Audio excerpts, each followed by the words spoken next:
2 weeks ago, the first half of the 2020 AT&T Champ Car World Series season concluded with a scorcher of a race in the streets of downtown Toronto. We begin the second half of that season here today, here in Belle Park, just 20 minutes to the west of Toronto. We're nestled right in between Detroit and Windsor, Ontario, Canada. It's Belle Park for this 2.38 temporary circuit featuring 13 corners, 8 to the right, 5 to the left.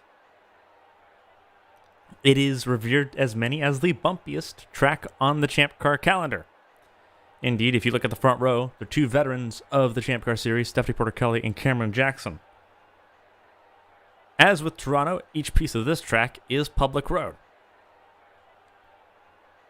However, unlike with Toronto, where we only saw really two big passing zones, if you're brave enough, everywhere around here is a passing zone. It's a little bit easier in turns 1 and in turns 3.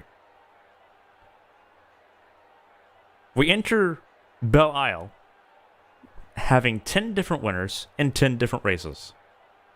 This is race 11, and there's a couple of people up in the front, the top 6, that have not won before. Does that streak continue?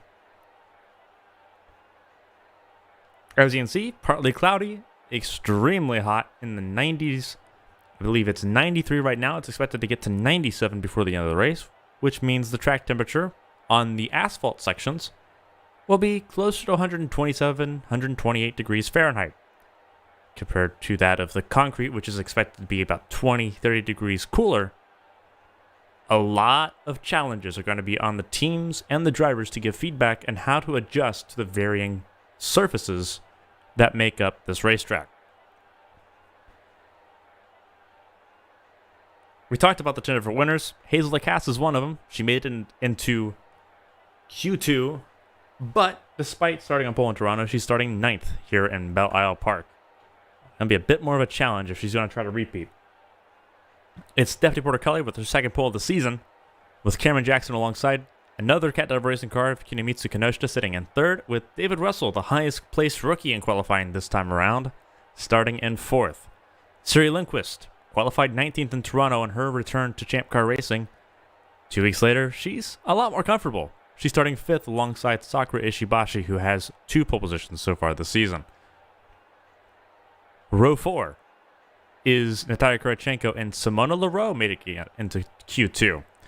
There's going to be a lot of reason for Striker Motorsports to smile. This is the first time since before Indianapolis that all 3 Striker Motorsports cars have made it into Q2, all 3 in the top 12. Row 5. Hazel Lacasse, we talked about her being in 9th position. Ray Taylor sitting 10th, and then Lucien Lachapelle with his best qualifying position so far, 11th. Nicole Lechty with another 12th. Then you look at row 7, which is Isabel Espinoza. We know that she's no longer staying with Escuderia Ghia. Where is she going to go? Things are beginning to drop in place. Keisha Fox starts alongside her in 14th position. But we are getting ready to hear the command in under a minute, so we're going to try to keep it a little bit calm. Some big things to eye on. Strategy. Tires have been wearing extremely quick. We're expecting 3, maybe 4 pit stops by the time this race is over. It's going to be extremely brutal, extremely demanding on the tires and the cars. Teams are worried about reliability, especially with the gearboxes. Gearboxes have been notoriously weak on street circuits. We had several in Toronto. We had several in Valkenburg. This is the worst of them all. How many are going to make the finish, and how many are going to be able to nurse those gearboxes to health without losing a gear or losing the clutch altogether?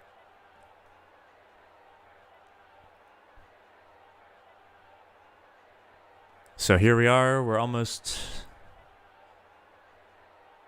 hearing the command, so we're going to go silent for a few more seconds.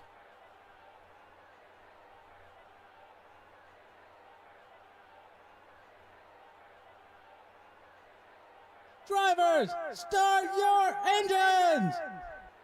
And there we go. There we have it.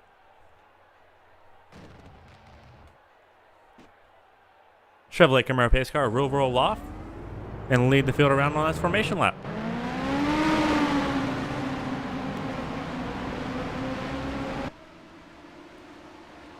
85 laps brings us to about a 200-mile race.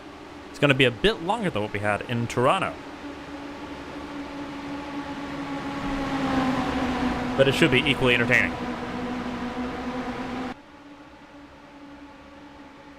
See some drivers getting themselves. Looks like there might have been a stall further back in the grid. We'll see what's going on as we get closer to green.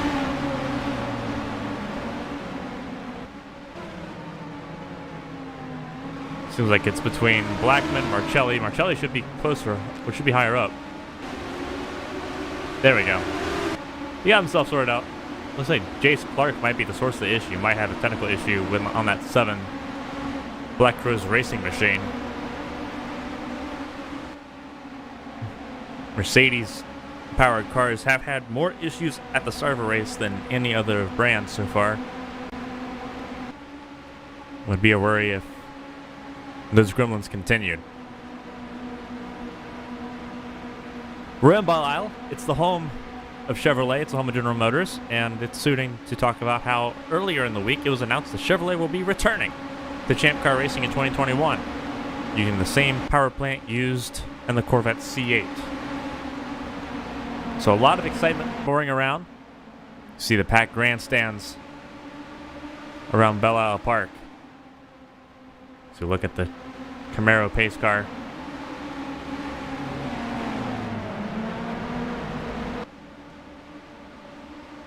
It's going to be Porticali leading up to green. Her second pole of the season.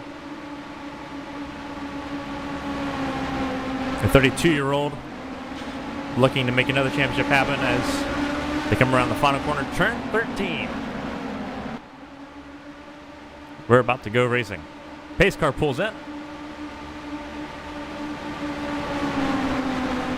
And for the 11th time, we are green in Belle Isle. Porticali clears Cameron immediately. Kenosha takes a shot at her teammate. Doesn't work.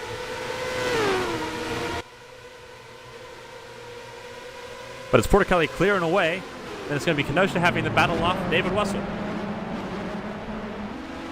Ishibashi takes 5th away from Suri Lundqvist. Lundqvist now has to defend from Kurachenko and LaRoe. LaRoe's going to take 7th away from Kurachenko. A massive fight. Lundqvist coming back at Ishibashi. Lundqvist was one of the biggest movers, moved up 7 positions in Toronto. She felt confident that she could make up more positions today.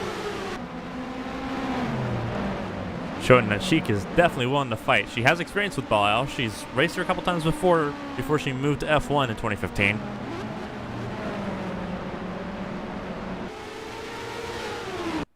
But so far this first lap has been completely clean. There has been a bit of a mix-up. That is Keisha Fox that's fallen back. Looking at this little mix-up here, yeah, Keisha Fox is definitely having issues. It's almost 3 wide coming across the line at the back of the field. Whatever the issue was at the beginning of the formation lap for Jace Clark, they seem to resolve, but lost ground in the process. Aside from Jace Clark, the back of the field's composed of largely Eastern Atlantic Motorsports and Apex Racing Team cars. But Hester Hobson started 25th, her worst starting position so far in this race. She's already made up several spots. Keisha Fox drops from 14th all the way back down below 20th position. Keisha Fox started at 8, not Keisha Fox, Kaylee Zappis started at 18. She's not staying in Cat Level Racing in 2021. The team announced that they were parting ways.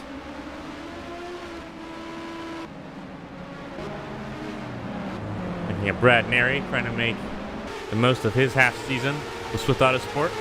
Already gained several positions as well. Unusual to see Christina Espinoza as well as Andrew Draco this far down in the field. Draco started 17th. He's trying to make up as many spots as he can. He's currently sitting in 15th. He's made up 2 spots from the start of the race. Jesus Cristobal sitting in front of him. This is his last race. Mildred Moon has been cleared to return at Pocono. So Jesus Cristobal making the most of what could be his last appearance for 2020.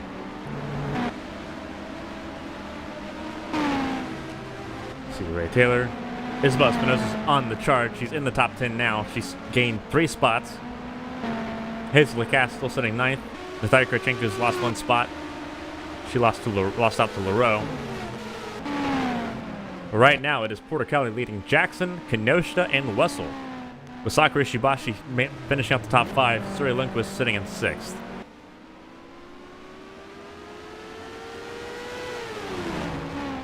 Coming through turn 12 and turn 13 to finish the lap. Finishing lap 3 now. Points coming into this race were in Draco's favor by 16 points. As it stands exiting, Porter Kelly is going to regain the championship lead. It's really been a tale of 2 horses. It's been Draco and Porter Kelly. Ishibashi 68 points back entering. Kurchenko is 73 points back. They both gain on Draco, but they'll lose on Porter Kelly. Kelly Zappa was sitting 5th. Isabel Espinosa 6th. Christina Espinosa sitting 7th. Then you have Kenosha, Fox, Lecty finishing up the top 10 in points. That's all coming in, and that's all going to jumble up, especially when you think about Kaylee Zappa on down to Cameron Jackson and David Wessel. It's less than 30 points separating that entire group of cars, and that's 5th through 12th. So the midfield's super close. But the woman on the screen right now has been trying to assert her dominance with a power unit that's been less than reliable. With Chevrolet coming back, Chevrolet's the automaker Stryker used in 2018. It'll be interesting to see if Stryker decides that they want to go back to Chevrolet in 2021 or whether or not they want to stick it out with Mercedes. A lot of decisions need to be made for a lot of teams. Porter Kelly's also said that if she wins the championship this year, she'll straight up retire. If she doesn't win the championship, then next year will be her last year. So a lot on Porter Kelly's shoulders. Cameron Jackson's keeping the gap consistent. It's under a second. Cameron Jackson's riding a wave of fantastic momentum. Several top 5 finishes this year. He's on par for what could be his best season performance. Potentially in his champ car career. Former F1 veteran. The entire top 3 is F1 veterans. Porter Kelly, 2014 world champion. Kenosha, 2012 world champion. Cameron Jackson, 2013 world champion.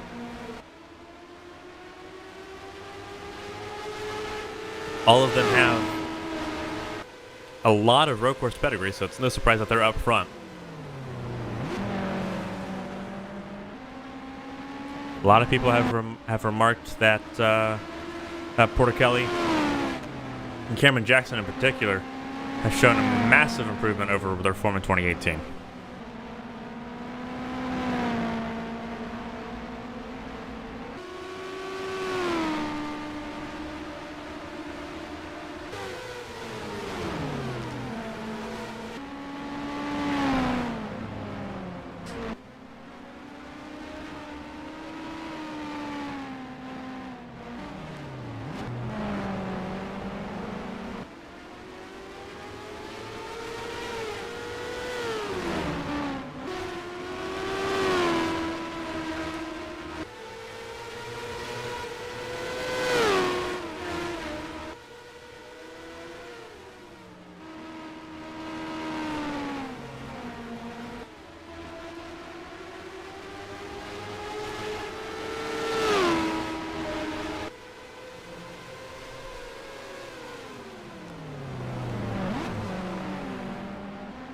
So here we are on lap 7.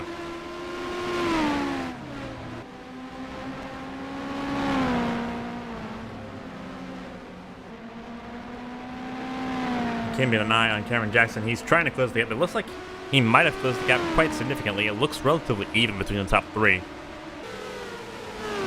with a bigger gap between Jackson and Russell.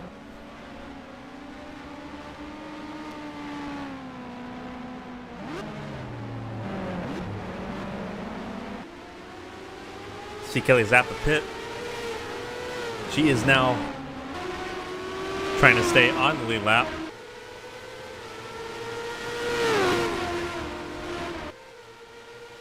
Looks like she suffered wing damage. Don't know if she's repaired it or not, or if she's come into pit lane to repair it or not. But she's holding up Porticelli. And Cameron Jackson's going to make a move for the lead going into turn 3. Looking to the inside. Can he make it stick? They're side by side going into turn 4. Porticelli's going to use the outside of the gain momentum and keep the lead. But lap traffic is now playing havoc with the leaders.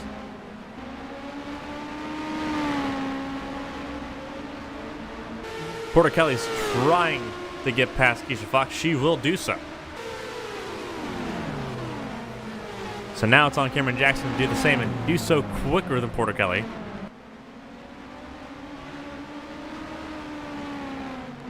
Otherwise, his teammate's going to be breathing down his neck.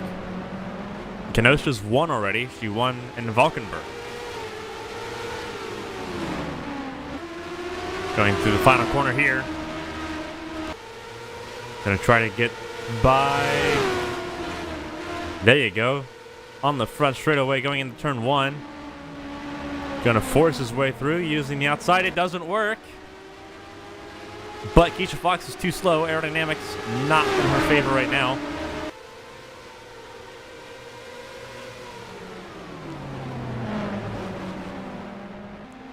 Kenosha's got slotted behind Keisha Fox. So now she's got to defend from David Wessel and Sakura Ishibashi. And it's not going to work. David Wessel's going to get into the podium positions, and now it's sister on sister battling. Ishibashi versus Kenosha. And Siri Lundquist is sitting really close behind. Top 3 has now gotten by Keisha Fox. Now it's on Kenosha to get by or suffer the same fate.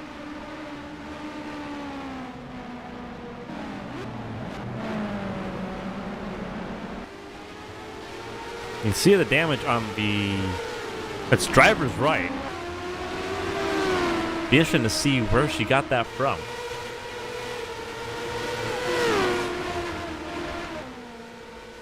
Had to have been on the opening lap.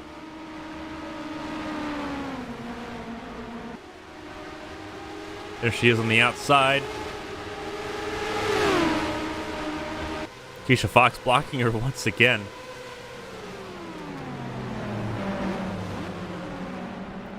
Not sure why Kenosha does not make a move. She's got an aero advantage. She's got the cornering advantage for sure. So, losing a lot of time now behind Keisha Fox.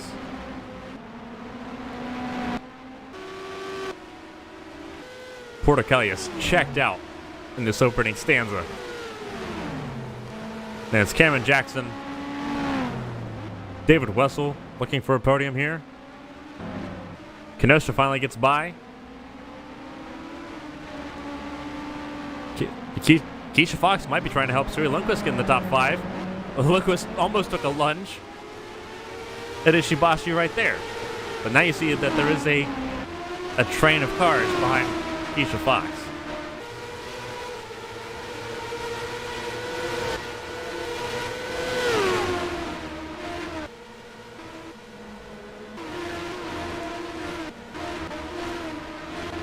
Looking at cars as they go onto the home straightaway.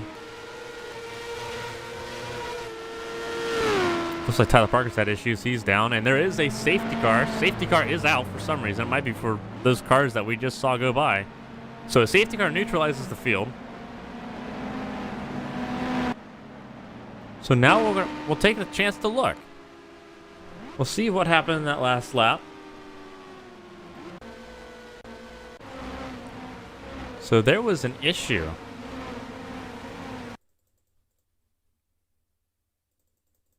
There was an issue before, wasn't there? Oh, there was a massive issue.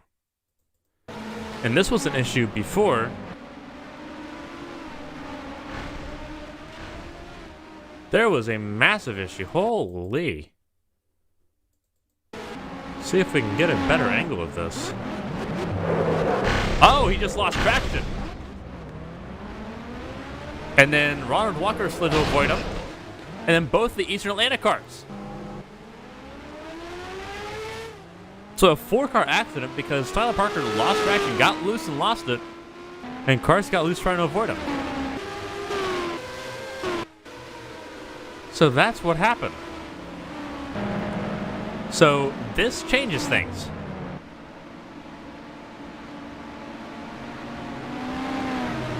So that's what happened to Tyler Parker.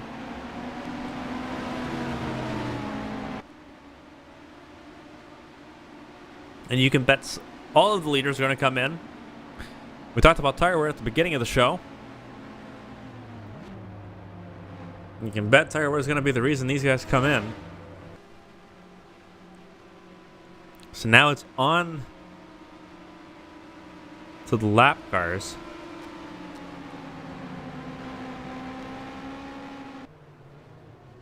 We're going to look at the race off of pit lane.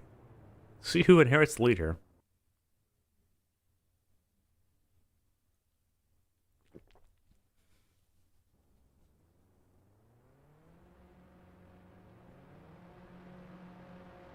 Hazel Lacasse is going to do it. Hazel Lacasse is going to take the lead off of pit lane. An amazing pit stop. Wow. The leaders are all in serious trouble.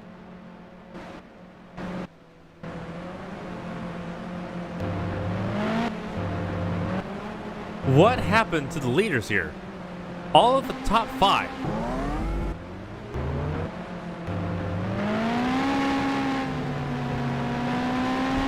What happened to the leaders? They were all 5 held. So now they're going to be at the rear of the field. What happened here? Hazel Lacasse is going to inherit the lead of this race. Andrew Drake is going to become second place. The battle we saw at the end of Toronto is about to come into play now. Who's ready for another saga?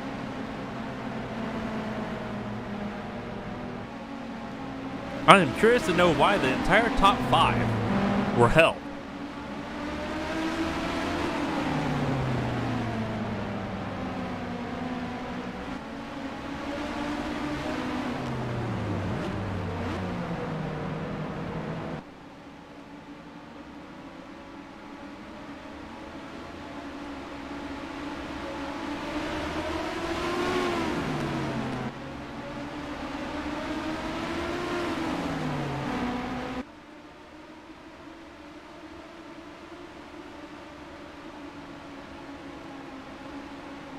And now everyone's coming back in. So they're not going to lead the race.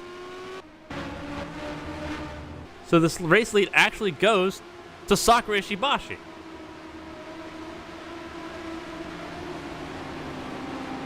So we've had a really weird assortment of race leaders already. Hazel Lacasse technically didn't lead a lap. So now it's Sakura Ishibashi, Lucian LaChapelle, Natalia Kurachenko, Ray Taylor, Isabel Espinoza, Jace Clark, who had electronic issues at the formation lap, Brad Neri 7th, Gerard Perth 8th, Kaylee Zappa 9th, Hazel Lacasse crossed the line 10th, but she's not going to be 10th when they go green. Or maybe she will. Ezra Hobson's 10th. Then it's Siri Lundquist.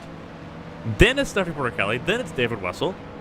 Kinemitsu Kenoshita, Cameron Jackson, and then you have some of the back markers. You have Cody Blackman, you have Patrick Marcelli, Keisha Fox, who's got damage.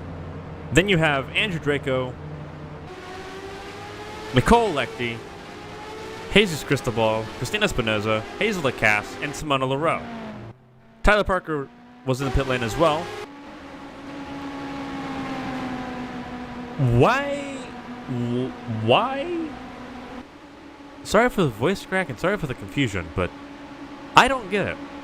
That is baffling. But now it's Sakura Ishibashi with a chance to win. Or until it's another yellow. So now the lead's going to come down to Sakura Shibashi, Lucian Lachapelle, Natalia Kurachenko. We've gone from having F1 champions in the podium to having F1 champions in the back of the field and a World Endurance champion and 2 rookies on the podium.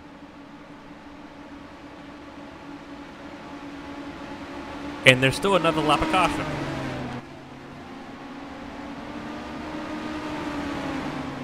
This is quite the first caution.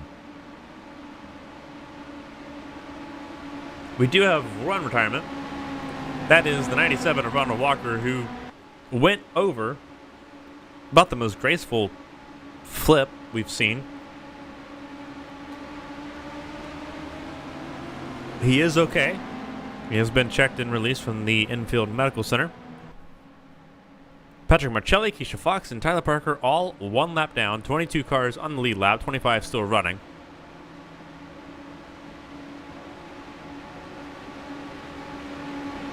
Are we going to have any more musical chairs before this caution's over?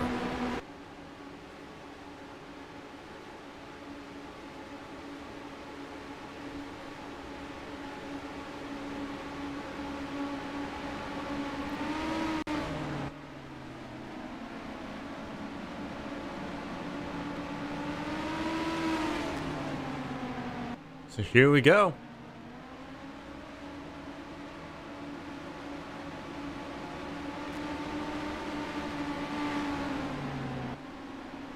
Not sure what's going on, but it seems like Sakura Shibashi will be leading the field to green when we go back to green. I think we've got 1 more lap after this.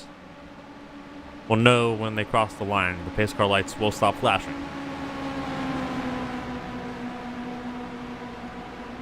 So we went from having Mercedes, Honda to Alpine, Mercedes on the podium.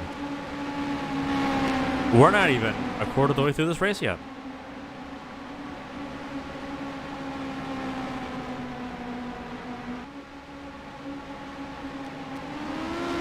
And people say that Champ Car's predictable. Not when this happens, Tom.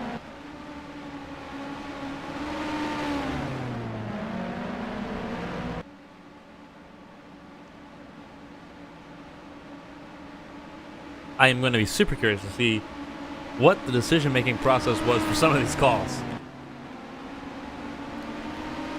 If I were a team owner, I'd fire some of these strategists.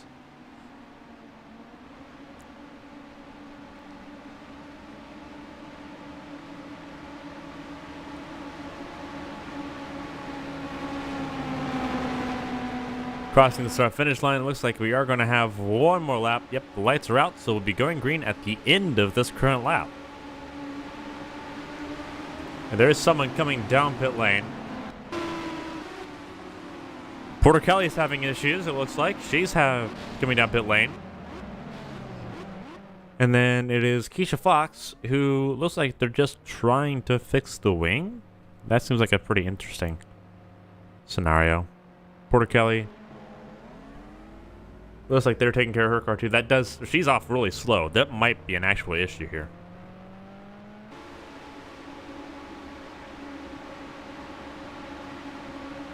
Well, last lap of yellow. And then we'll be going back to green. Some people will be like, well, the cautions are too long. To explain what's going on, there are lap cars on the field. So, what is normally a quickened caution period is extended because of lap cars, giving lap cars and damaged cars the ability to make repairs without being isolated on track. Trying to keep the field bunched together while giving teams the ability to repair cars and keep them running is the whole point of this. So it's been 5 laps of yellow. This is the 5th lap of caution. This is the longest cautions usually are, unless there's rain or if there's damage to catch fencing or something. They'll obviously extend longer while they try to process their next course of action. For instance, like this though, where they have to repair the tire wall, obviously since 2 cars were embedded in it. So there's that has to be done, and then obviously they're allowing teams to repair damage from the opening lap, as well as the cars that were involved under that yellow. The first lap of caution, all the lap cars can come in. The second lap of caution, all the lap cars can come in. And then they allow the third and fourth laps for damage repair and for additional work that needs to be done. Pace cars in note, however, so we are going to go back to racing. We're green once again here in Detroit. And Ishibashi pulls away a decent margin from LaChapelle on that start. Amazing jump start for Ishibashi. Completely legal. But now it's on the LaChapelle and Kurachenko, teammates for Checker Motorsports, so the team still has a massive presence on the podium right now. But then you look at Ray Taylor and Isabel Espinoza. Brad Nery's trying to defend 7th. Actually, at this point now it's 6. Jace Clark is severely underpowered here. He's going to drop back really far. He's still suffering electrical issues from what we can gather. He is super slow. Kelly Zappa and Suri Lundquist trying to make a pass happen. But Jace Clark's trying to make it work.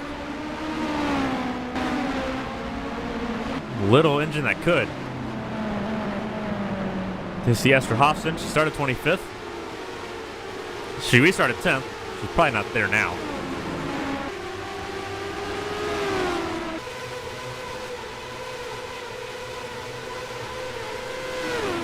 But there is someone coming in the pit lane. We'll have to see who that is. Looks like someone's coming in the pit lane. Yeah, that's Jesus Cristobal that's coming in the pit lane. Sakura Shibashi, not Sakura, Steph Kelly's gonna have to navigate the traffic. A lot of the front-running cars are in the back of the field right now. That's making for some interesting decision-making. As you see, Ray Taylor and Isabel Espinoza, that was a dive from Espinoza. A very interesting dive from Espinoza.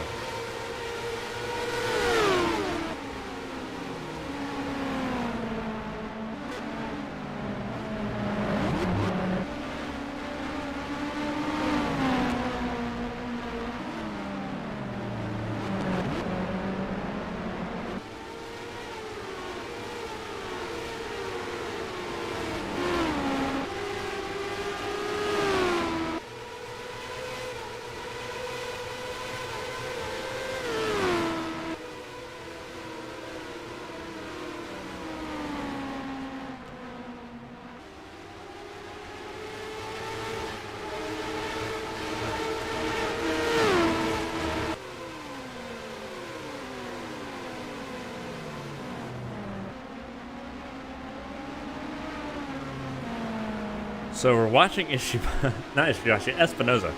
Ishibashi's leading. So we are watching her lead this race, but it's Espinoza trying to get into the top 4 here.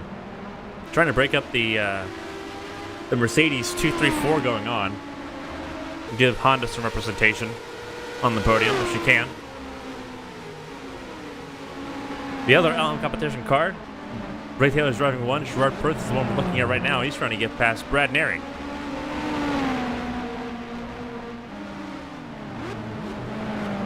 The team, after qualifying, were a bit dejected by the results, hoping for a bit of a turnaround. Getting a 6th place finish with a rookie, with a team that has not had really any resources to work with. Quite a substantial... would be quite a substantial turnaround. Kaylee Zappa sitting in 7th. Jace Clark stopped the bleeding. He's down to 9th. David Wessel's up to 10th already. So he's made some gains over Suri Lundquist. Lundquist dropped down to 11th. So the starting grid that we had at the beginning of this race, we assumed might stay relatively how we finished. It's not. It's not. It's really not. Kelly Zappa is going to try to make a move on Gerard Perth. An amazing run into that corner.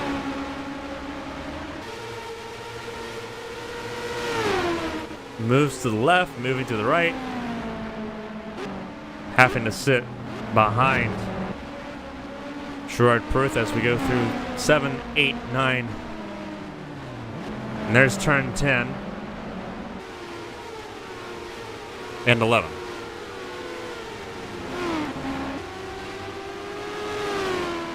There's 12 and 13 that they just went through right now, and Gerard Perth opens up a pretty substantial gap after having Zappa on his gearbox. But there's the race leader, Ishibashi's pulled away. 1.5 is the gap between Ishibashi and LaChapelle. Lucien LaChapelle trying for his first podium. Last time the 22 cars on the podium was Giuliano and Sullivan Homestead. Some big shoes to fill for LaChapelle if he's staying in that 22 car. A podium here in Belle Isle would be a really decent start to it.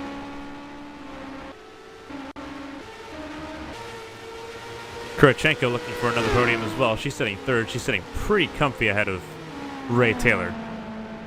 We say comfy. You're never comfy around Belle Isle. You see how bumpy it is. You see how loose it is. How easy it is to lose control, especially in this section here, the casino section. It can be really difficult to lose, to keep control of the car. It's all concrete. And you see the transitions are brutal. Brutal on the tires, brutal on the suspensions, and the driver feels all of that.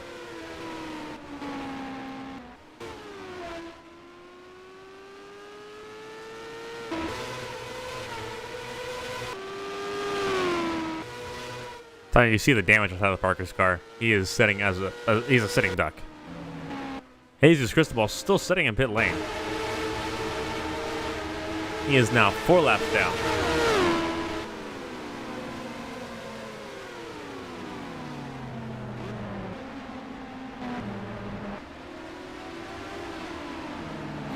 Let's see, Kenosha getting advantage over Esterhofsen. Cat Dev Racing and Eastern Atlantic are under an alliance. Eastern Atlantic is a satellite team.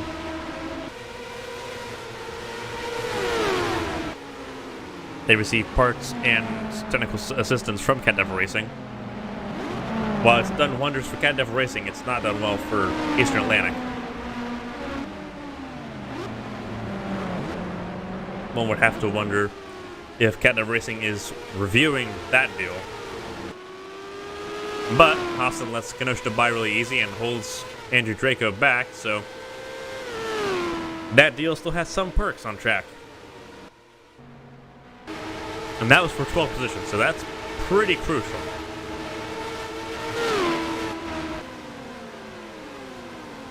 Talked about how it's a 2-horse race. If things ended now, it blows the championship wide open at the second half of the season with Pocono in 2 weeks.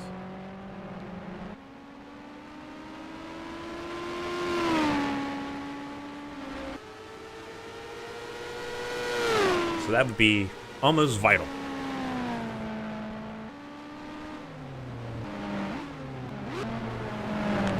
It'll be interesting. It's going to be interesting to see if Kurachenko and LaChapelle are going to be allowed to really bite it out. It seems like Kurachenko's having to kind of let off a little bit. It'll be interesting to see if team orders are in play or if they're just being courteous because we're still only in lap 22.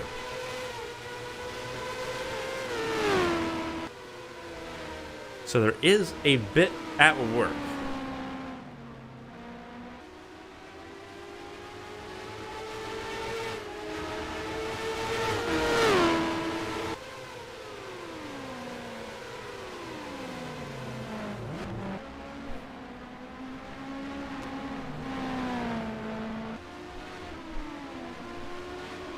Right now it is looking really good for the Striking Motorsports duo that we're looking at right now.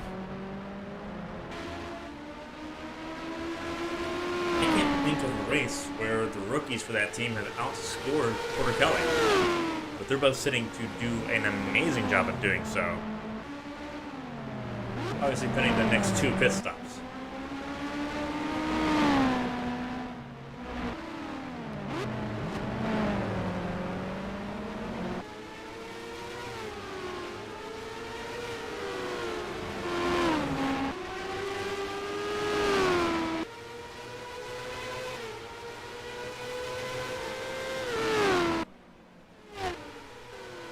like we got more than one car in pit lane right now. Looks like Cody Blackman has joined Jesus Cristobal in pit lane.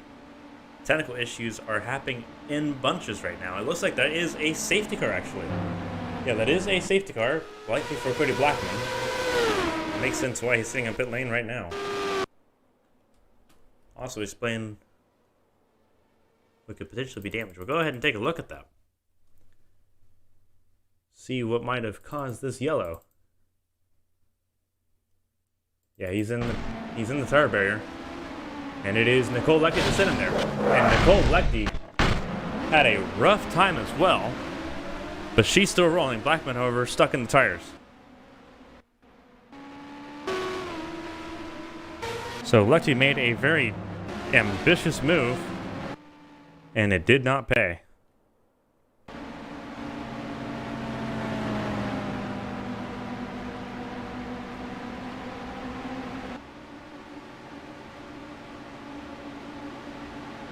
So that's going to be both of the Apex Racing Team cars out of this race. Another abysmal finish for that team.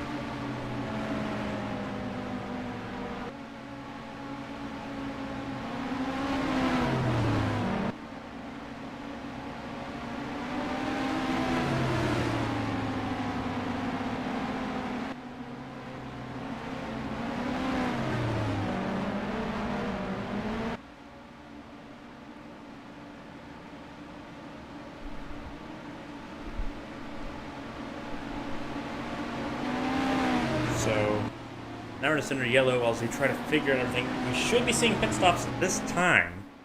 And there we go. They're going to take the pit lane. What are we going to see this time around? It's going to be really interesting.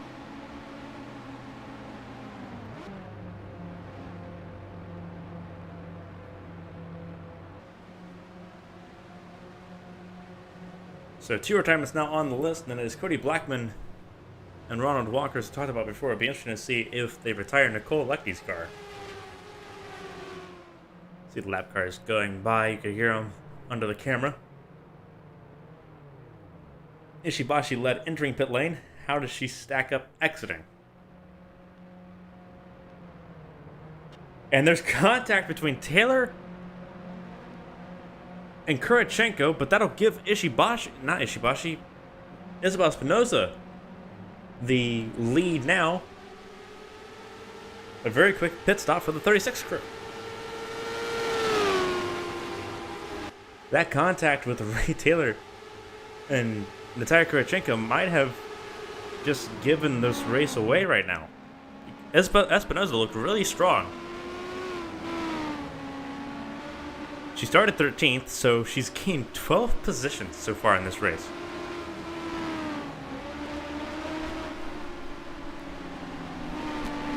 A lot more volatile. You see 3 cars stayed out. They are lapped down. That is Tyler Parker, Keisha Fox, and Patrick Marcelli.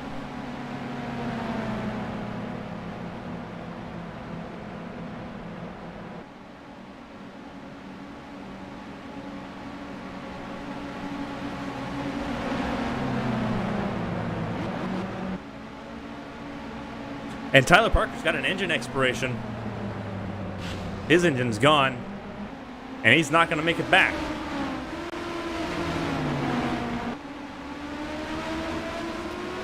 So Parker's day is now done. He loses the engine and then tries to make way and hits the wall. So that's bad to worse.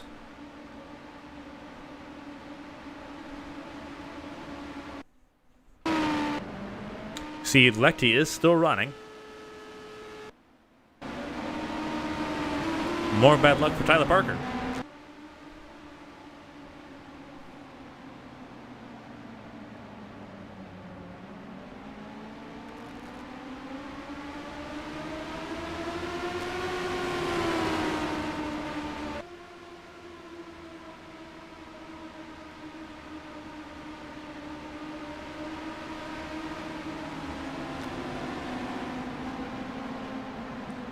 So now it's Isabel Espinosa, Ray Taylor, Natalia Kurachenko, Lucian Lachapelle, Andrew Draco's up to 5th, Esther Hobson, Brad Neri stays 7th. Switch out of sport with a consistent pit stop there.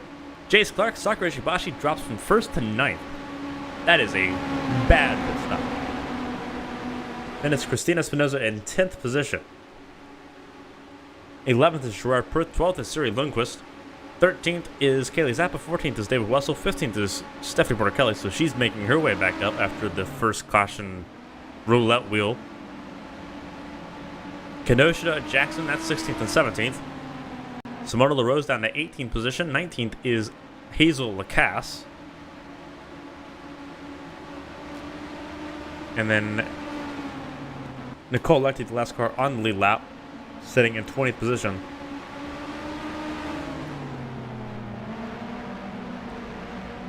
Yeah, Keisha Fox and Patrick Marcelli that are one lap down. Jesus Cristobal is in the pit lane for... We really don't know what issue it is, but he's 9 laps down, not officially out of the race. So whatever it is, they are trying to fix it to try to get him some more points in what could be his last running. Or possibly get the team more information. Information is valuable, and that third car could be pretty critical to finding information about this track.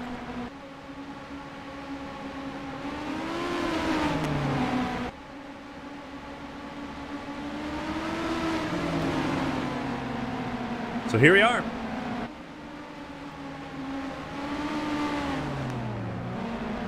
Around turn 10.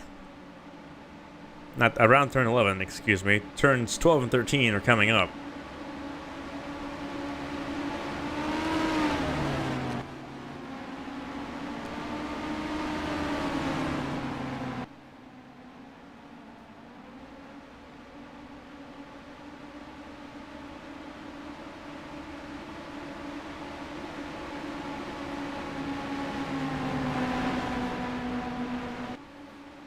We don't often get to do this, so we'll give you a little tour of Belle Isle. So where we're at right now is technically considered Sunset Drive. See turns 1 and 2, it's a little bit of a transition. This is onto Central Avenue. Central Avenue leads turn 2 to turn 3. It is one of the more popular destinations as far as civilian use goes. A lot of people use it every day. But going down into turn 3, as we get closer to it, you see how long Central Avenue is. It goes along the entire middle of Belle Isle Park.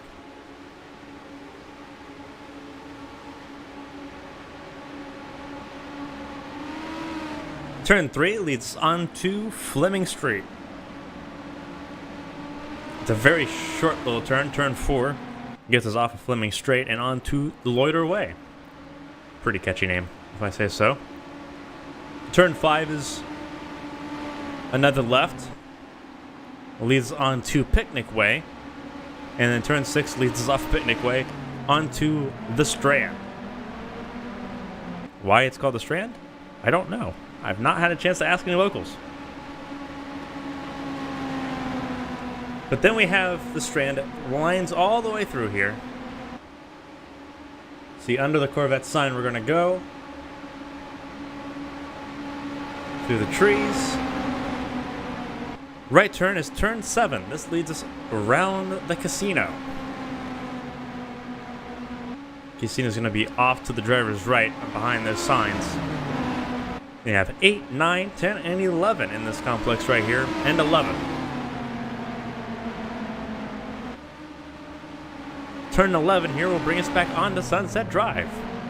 And Sunset Drive will wrap around the island and bring us back to the start-finish line.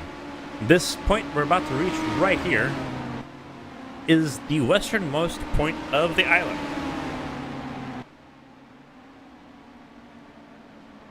And the start-finish line will be the northernmost point of the island. La Chapelle came into pit lane. Unsure as to why he came into pit lane unless they detected an issue, but that's going to promote Andrew Draco up to 3rd. It doesn't look like he's the only one. So it's going to be Isabel Espinoza, Natalia Korachenko, and Andrew Draco top 3. Esther Hobson's up to 4th. Brad Nary's to 5th. Jace Clark's 6th.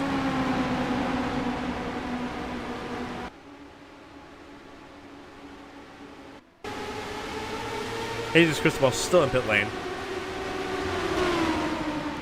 So both Ray Taylor and Lucian Lachapelle pit. This is going to be one interesting race, isn't it?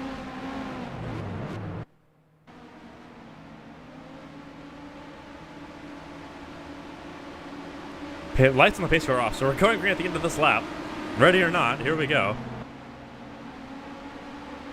That's going to promote Sakura Shibashi to 7th. Christina Espinosa to 8th. 9th is going to be Gerard Perth. 10th is going to be Siri Lundquist. So things are going to be almost balanced.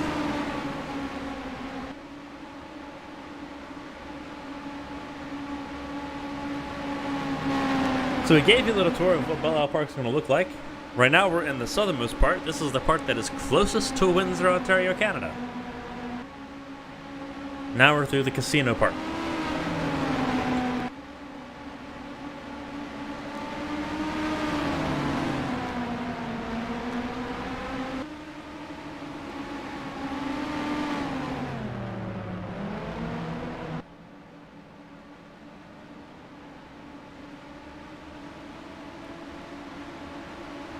Coming to turns 12 and turns 13. We've had 2 cautions for a total of 10 laps. We've been green a total of 18. Pace car's off. We're going to get back at it, though.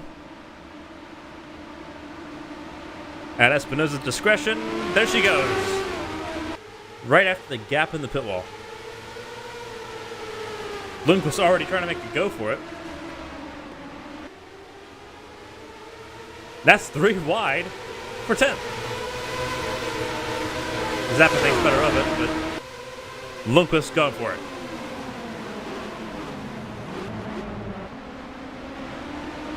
They're 2 wide here. Brad Neri's trying to take 4th away from Esther Hofson. It's not going to work. Neri's sitting in 5th position, and he's actually going to do it. 4th place for Neri. And he's on a charge on the outside of Andrew Draco. What a charge from the rookie in his 4th ever start. 2 positions in 1 go. How do you like that? I think we're about to find out that Brad Neri might be a staggering talent in Champ Car competition.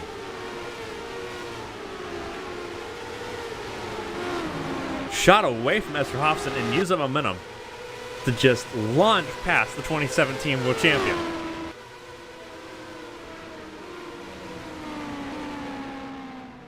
How about that? So Swift Autosport, who have had noted troubles in the past, trying to find their way onto 2 feet here. What a way to do it. Fantastic work from the youngster. From Cagliari, Spain. Not Spain, Italy.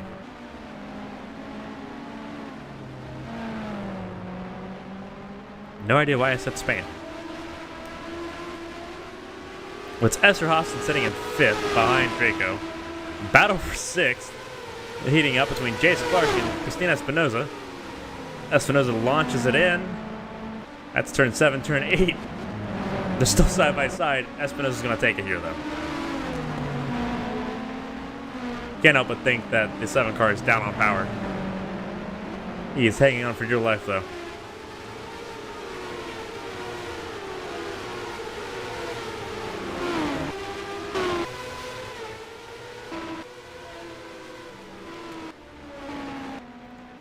Espinosa has checked out over a second between her and Natalia Kurachenko. That's Brad Neri in 3rd. Working his best to try to make magic happen. Andrew Draco's trying to get 3rd back. That would bust the championship wide open for him.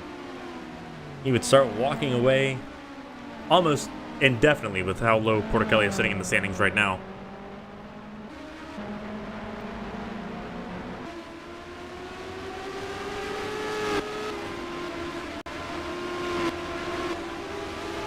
There's Porticelli. She's not far off the top 10. She's sitting 13th. Then there's Kinemitsue Kenosha, Cameron Jackson, So those three have been on it the entire race. They've been wing to gearbox all race. Then you have Simona Leroux, Nicole Lecky's hanging in there. Out of Patrick Marcelli, Ray Taylor, Hazel Lacasse, Lucian LaChapelle, and then Keisha Fox, who's one lap down.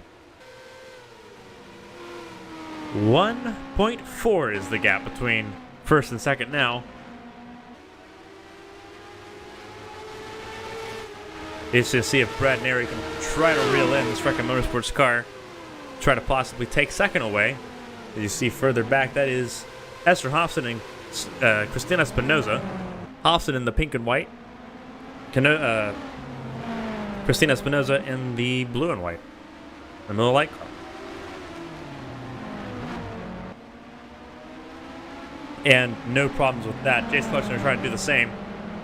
Hofson's going to swap that one away. So Hofson's down to 6 now. Kind of assumed that Clark and Hofson would start dropping out down the order. Hofson qualified 25th. Assumed that the balance was going to be extremely off with that car, but the fact that she's sitting right now in the top 10 is pretty phenomenal. Something that that team desperately needs. Their worst combined qualifying performance to date was yesterday. Try to redeem a little bit of it today. You see the damage on her car, especially off the driver's right-hand side.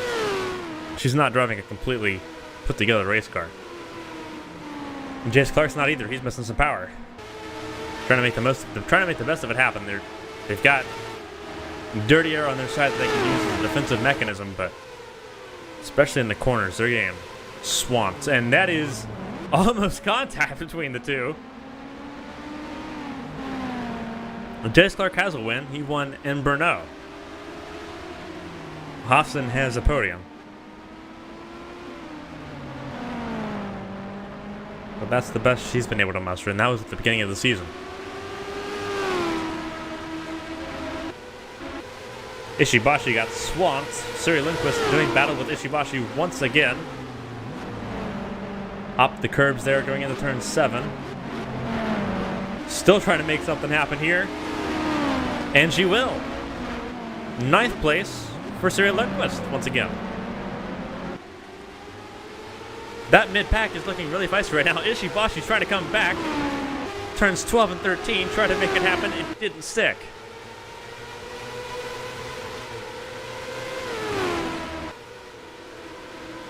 Battle for 9th is getting really interesting. But that battle for 9th opened up a little bit of a gap for Kaylee Zappa.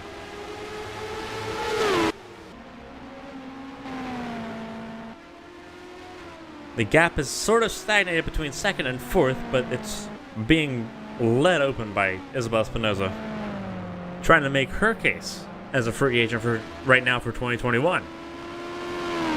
If she becomes the first person to get 2 wins this season, imagine what that says for her quality. She should be a very in-demand candidate for that seat, for whatever seats are open.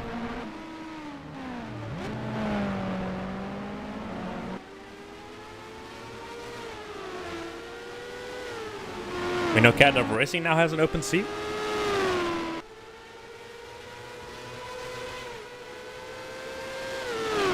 It's believed that Team Impulse has an open seat.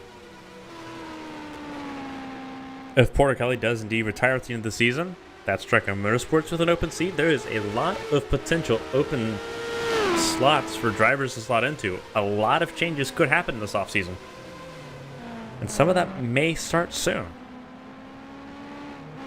Right now we're looking at someone who we know is staying put. Natalia Kurchenko staying with Recca Motorsports. She's sitting in 2nd spot. Kurchenko's been earmarked as part of the team's future.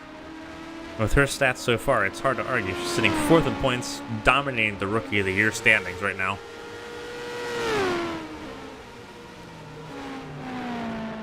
Performances like this, she'll have to place. Brad Neri, he hasn't had a lot of chances to perform.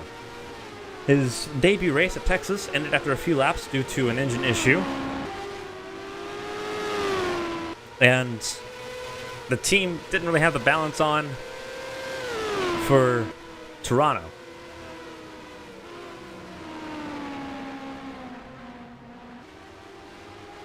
So this is his first real chance to show what he's got. For a team that has no upgrades, for a team that has no technical satellite assistance like what Eastern Atlantic does, this team's doing a phenomenal job of trying to build itself up. Swiss Autosport took a sabbatical, tried to regather itself after the disappointing seasons 2016, 2017, 2018. Team's not looking too bad right now.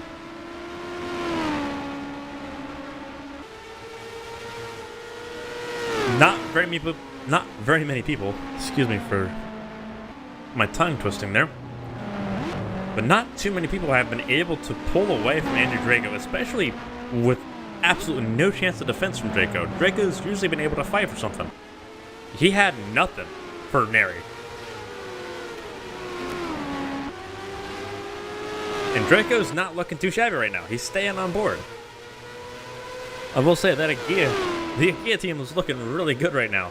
First right now and fifth for Christine Espinoza. Espinoza is charging. The oldest of the two, Christine. The one who's staying put with the team in 2021.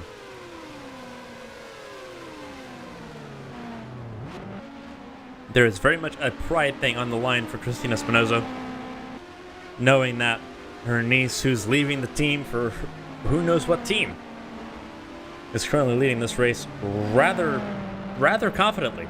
1.6 is the gap.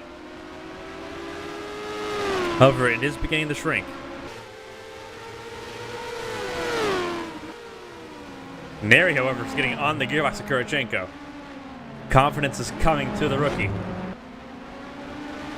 In his third race, he's starting to feel it, it looks like. The momentum's starting to get there with him. So it's Argentina, Russia, and Italy on the podium.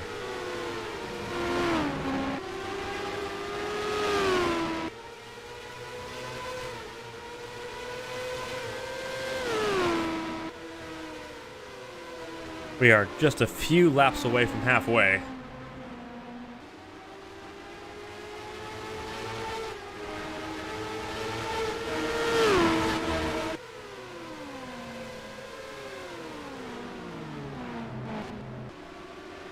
You see how much Hobson and Clark both are holding up from 6 on down. There's a crash.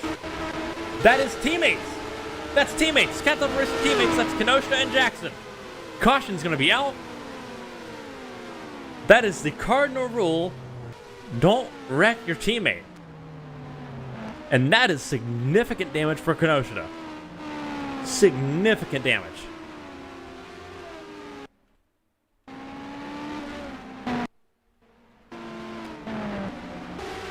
And significant damage for Jackson as well. That is going to be interesting to look at. The Cardinal Sin's been committed once more this season. It was committed at the beginning of the season by Apex.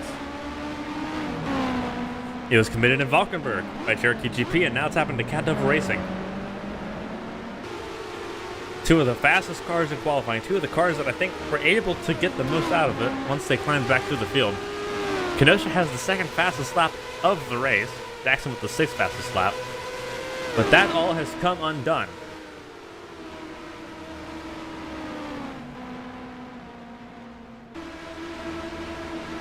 So we're going to take a look at it. That is definitely not what you want to see. We'll see what happened here. She tries to make a move on Gerard Perth. It doesn't work. Look at from the sky cam. Jackson just had a lot of momentum. And we'll have to look to see, did Jackson move up or did she move down?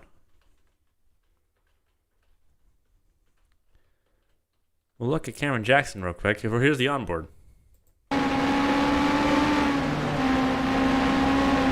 Oh, he definitely moved up into her. That is not what you want to see.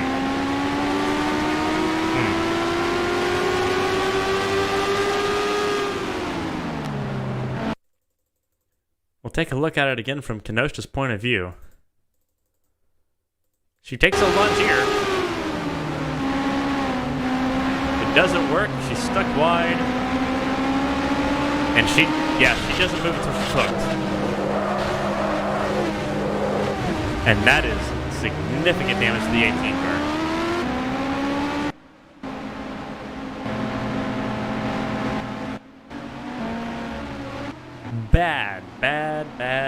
Bad all around there for Cat Devil Racing. So caution number 3. It'll be interesting to gather Cameron Jackson and Kenosha's thoughts on that one. They're both still running, so they're both able to come to pit lane. We'll see if either of them continue. Jesus Cristobal's still in, and there is a blown engine. That is Siri Lundquist. Her day's done. So Siri Lundquist is going to retire. This is not what you want to see. Siri Lundquist looks like she had a lot of potential, but that is going to be all gone. Her day is officially over. And Neri takes the lead. Neri takes the lead of this race on pit lane. No, Hobson does. Esther Hobson with another fast pit stop takes the lead. Then it's Brad Neri in second. What is this pit cycle? Hobson's about to lead more laps in her Champ Car career right now. I think she has led... I believe she's led less than 10.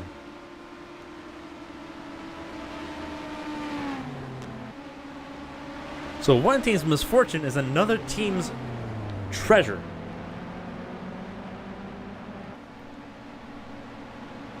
Hobson, Neri, Isabel Espinosa, Andrew Draco, Jace Clark is back ahead of Christina Espinosa. Then it's Natalia Kurachenko, who's lost several positions. Jace Clark, Gerard Perth, sorry. So it's Gerard Perth, then it's Ray Taylor. So both of the two Allen Motorsports cars on track are nose to tail now.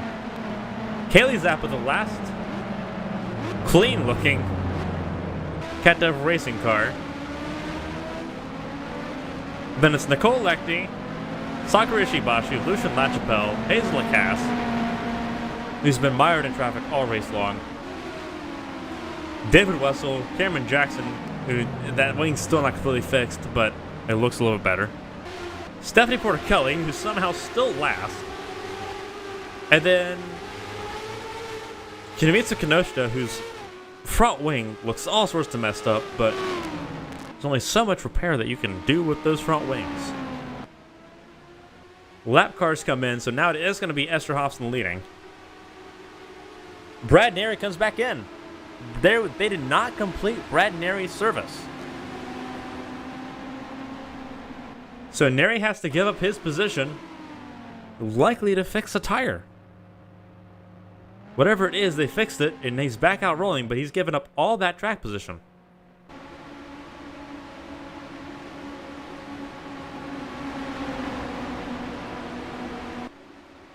So we keep moving.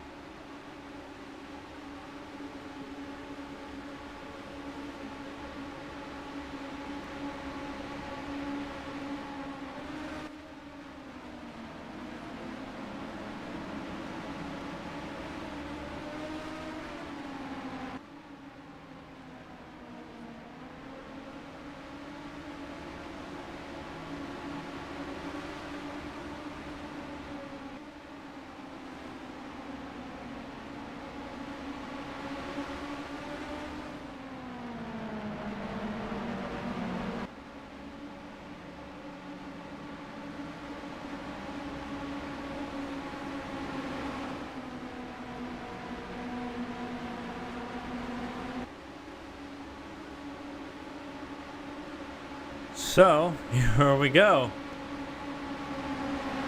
How do we summarize this race?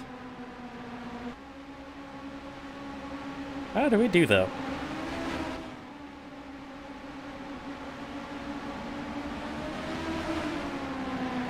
So we'll do a field rundown when we get ready to go back to green. See where everyone's at. See who all's left running.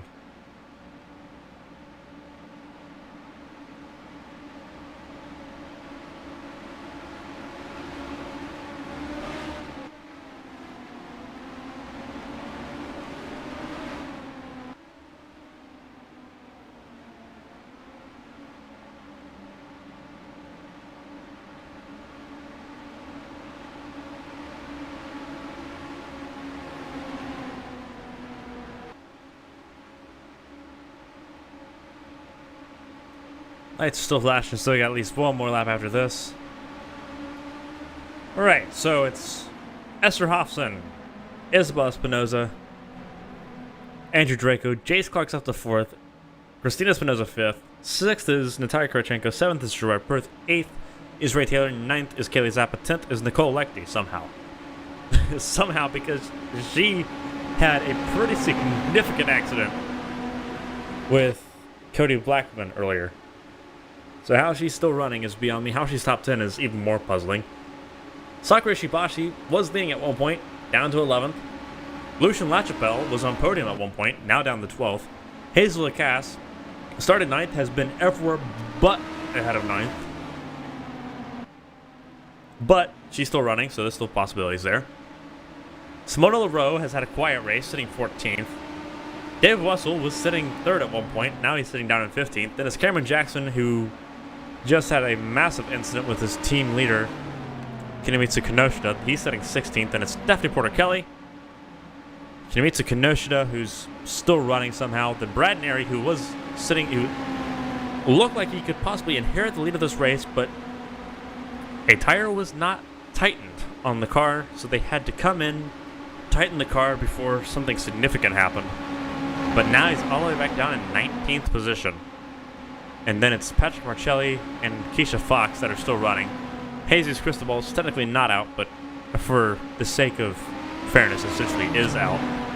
So he's sitting 25th. Siri Lundqvist out with an engine failure. Not very common with Alpine engines, but it's happened here for Siri Lundqvist, who qualified 5th, was sitting in the top 10 most of the race. So unfortunate for her. Cherokee GP's shining entry in this race is now in the garage. Then it's Tyler Parker, who is out with an engine failure. Cody Blackman is out because of an accident with Nicole. I think we talked about that just a minute ago. And then Ronald Walker also out with an incident that involved Patrick Marcelli, Esther Hofson, who's now leading this race, and Tyler Parker. So this is the halfway lap. We're going green at the end of it. If you made a bet at all, because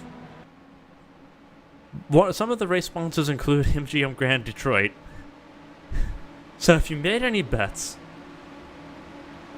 you're a fool. An absolute fool. Because we have no idea who's doing what. And half this race remains. And the cast is out. Another Alpine engine's done.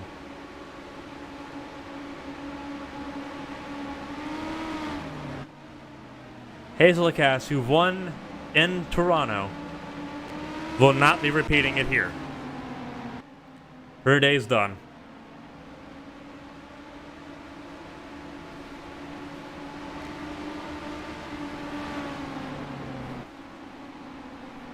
Another Alpine engine has expired. That is not a good look at all.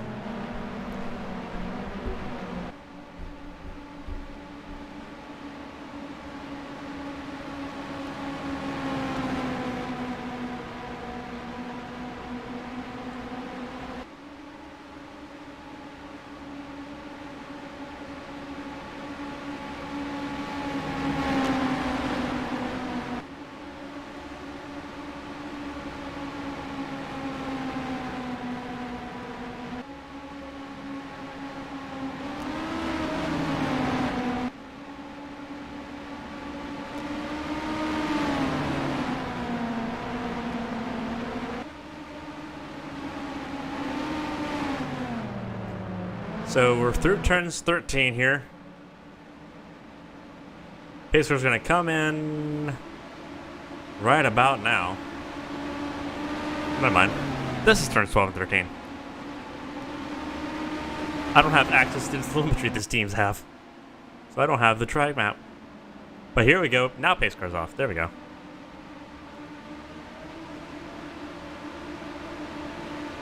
Now it's on Hobson's call. It's not often I say Esther Hobson's name with the lead, but she has it right now, and Espinosa wants it.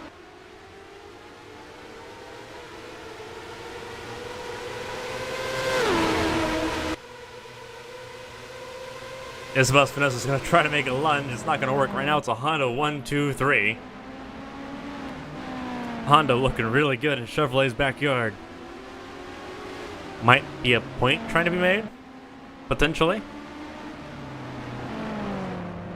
But Hobson's holding, she's still leading. That's longer than I was expecting. Espinosa, however, with a massive run. That damaged front wing you can see on Hobson really hurt her. But over half a lap. Pretty handy for Esther Hobson there. And who knows how this race is going to go. She may be back in the lead at some point. Yeah, with that damaged front wing, especially on that right side, you're not going to hold the lead for very long there. However, she could possibly pose a serious threat for Andrew Draco and Christina Espinosa. They're going to have to try to get by as soon as they can to try to chase down Isabel Espinosa.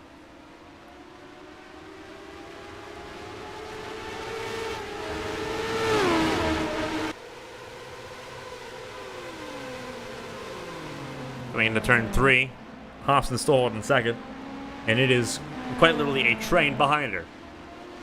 Draco, Christina Espinosa, then you have Jace Clark and Gerard Perth, who went side by side through turn 5. Turn 6 here. Jace Clark ended up better for the 2.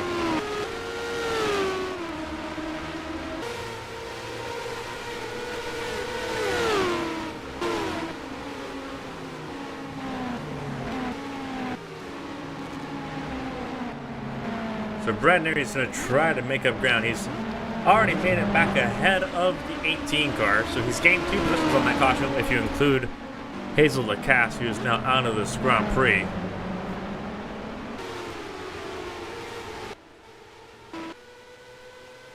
And that gap is serious. 1.6 after 1 lap and some change.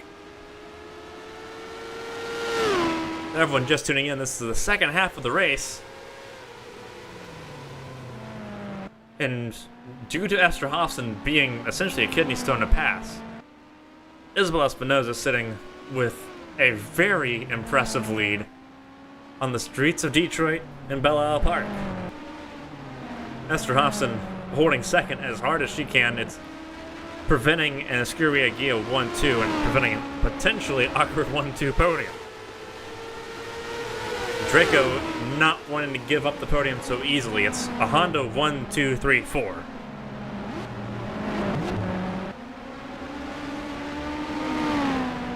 We hope everyone's enjoying their weekend as we watch the leaders navigate their way around the end of this lap, trying to finish lap 46.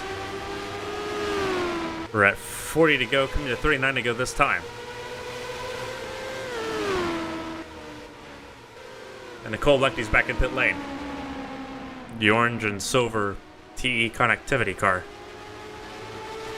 Hobson chopping. Espinosa's moving left and right, trying to get past Hobson. She's got the inside going into turn 3. Hobson's going to have momentum through turns 3 and turn 4. They're still side by side. Espinosa's finally going to get it done going into turn 5.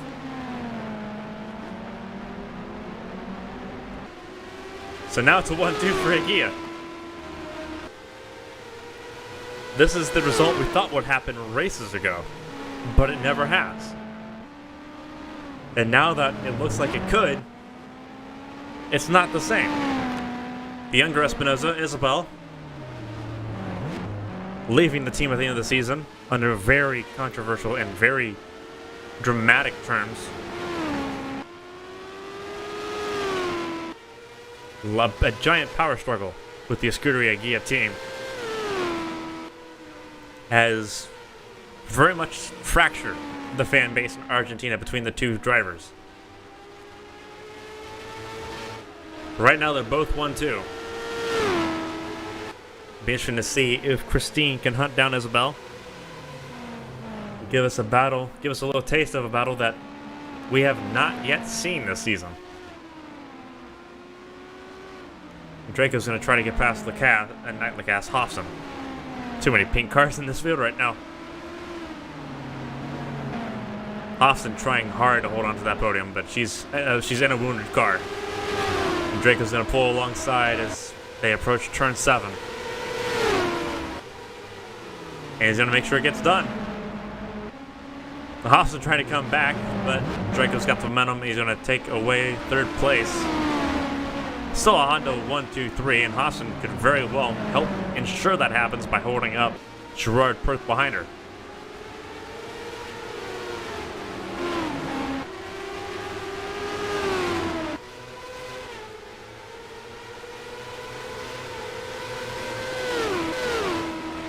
There's Jace Clark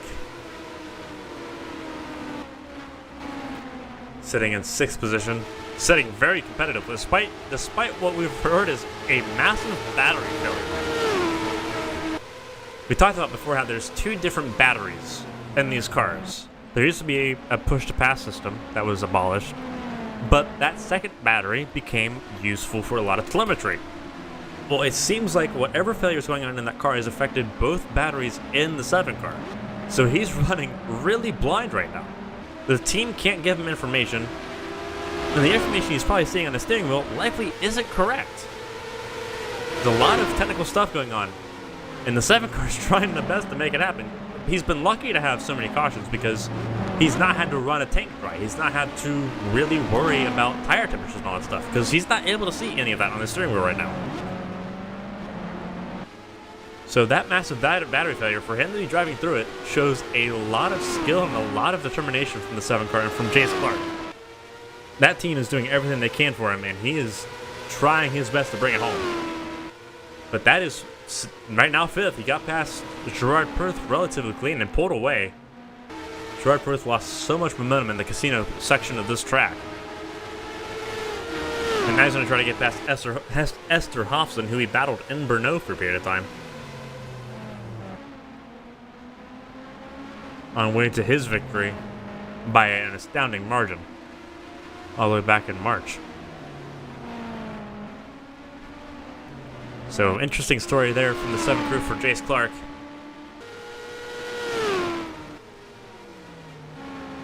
Sisters are getting closer. They're not sisters. Seeing some of the social media feed, they're not sisters. Christine is the aunt of Isabel Espinosa. Isabel is Miguel Espinosa's daughter. Christine is Miguel's sister. So it is still a family affair, but Isabel's the younger and trying to be the better of the two. Whereas Christine is obviously one of the most historic champ car drivers in modern era history.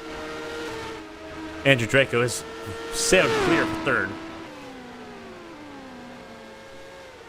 While Isabel and Christine can close the gap to Porter Kelly and Ishibashi and Kurichenko, they're not really doing much to Andrew Draco right now. They're sitting over 70 points back, 82 and 84 points back at the moment. That was entering this race. The most that they gain at the moment is 15. That still leaves them more than a race down. They need something dramatic to happen to that 13 car or another yellow. There's still at least 1 green flag pit stop left. Current estimates say that there's probably 2 pit stops left, depending on how the next 35 laps go. But it is coming close. It is going to be Christine and Isabel. They're going to be dueling it out here in Detroit. I cannot wait to see this, and it is getting closer. Less than 3/4 of a second. Isabel might be trying to take care of her tires, but she's not going to have much of a choice when Christine gets on the gearbox.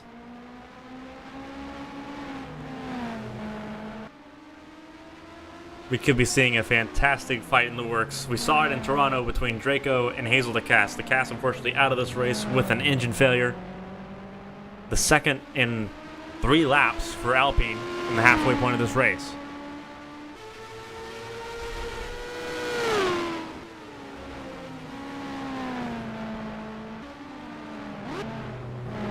This is now a very personal on-track battle between the two. Espinosa has a lot to prove that she is the better of the two. They both have a win this season, but also a lot to prove to the woman we're looking at right now. She pulled away a little bit this time, going across the start finish line. We'll see what the gap looks like. It was 0.65, it is now 0.88, so it was a gain. And a pretty significant one. Jace Clark takes 4th. Hofson drops back. She has looks like she's come into the pit lane. Yeah, she did come to pit lane. So very easy for Jace Clark to try to get 4th away here.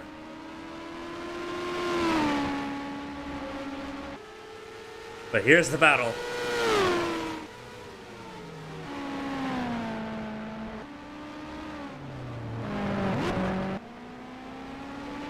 Sitting through the casino section here for the 53rd time. Heading towards turn 12 and turns 13, the westernmost part of the track. Before wrapping around and approaching the start-finish straight. Pit lane for Isabel Espinosa. So Christine's going to take the lead of this race for the first time. So the pit sequence has begun for the first green flag pit stop cycle of the race. Which means we have at least one more green flag pit stop cycle in store about lap 70. I don't see drivers making it about 30 laps on a set of red Firestone tires. And you can see the wear on Espinosa's tires. Draco is reeling her in. Draco was several seconds back, and now he's about 1. Going through the casino section here, that's all concrete. Super abrasive. See, super bumpy as well. But yeah, the blacktop's not much better, but it does a bit less damage than the concrete. The concrete's super brittle, super grainy. They both stay out.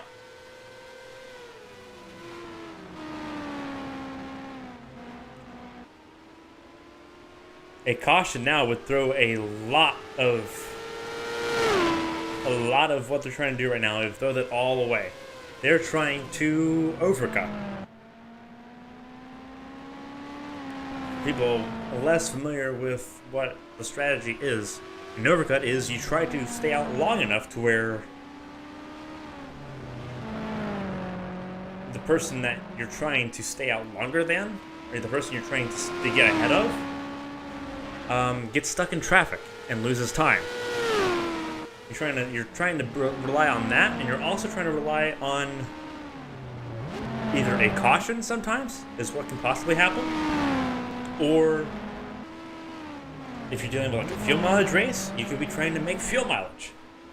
We know the fuel mileage is not an issue here. It's going to be all tires. So it's interesting to see why they're staying out as they come around turns 13. Across the start finish line once again. The caution's out. The caution is out. We saw the yellow flag.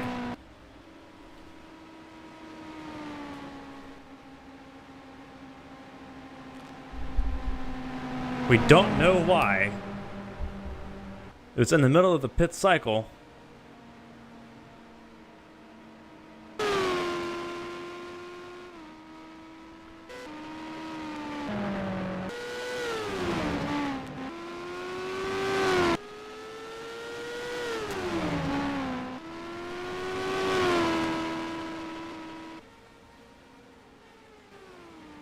And it's for Cameron Jackson. There's the damaged car of Cameron Jackson. Started second, and that is a lot of damage to the 19 car. Let's try to figure out what happened to him. Oh, that's what happened. Cameron Jackson, he lost control of the car.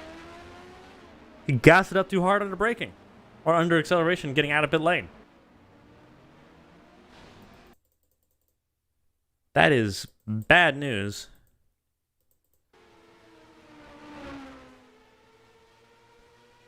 And that is a pretty sharp hit.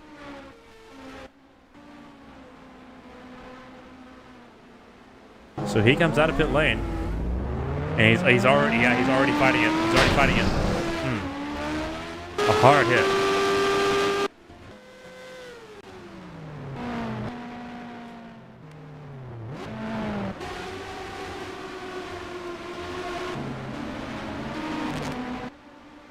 And that is rough. And that's Porter Kelly. She's on the other side of the wall too. What happened to Porter Kelly?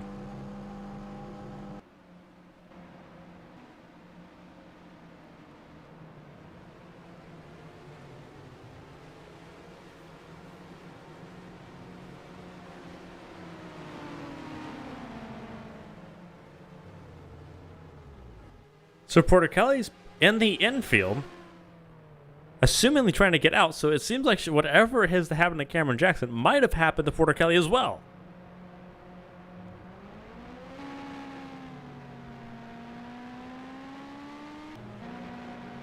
See, they're letting off the gas. They're not making as much noise. They're letting off the gas and the coasting. There has to be something on the pit lane there that they have to clean up. There has to be some sort of fluid.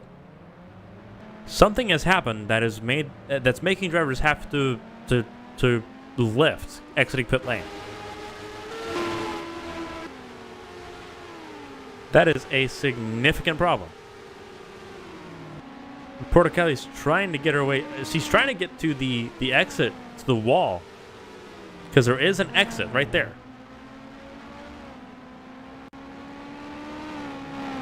So yeah, there is an exit. She's trying to get to it. But she's going to be a lap down, at least.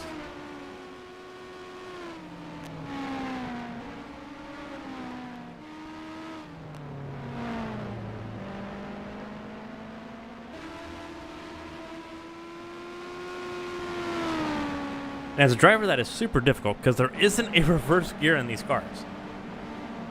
The reverse gear, well, correction, there is a reverse gear, but you can't use it in the race. If you use it in the race, it's an automatic DNF or a disqualification. So, literally, she can't use a reverse gear to get out of it, so she has to drive forward. So she's trying to make it to that gap in the wall at the apex of turn 3. That's what it looks like she's trying to do, and she's trying to take it careful because that is where spectators can walk. The spectators can walk along those walls all they want to.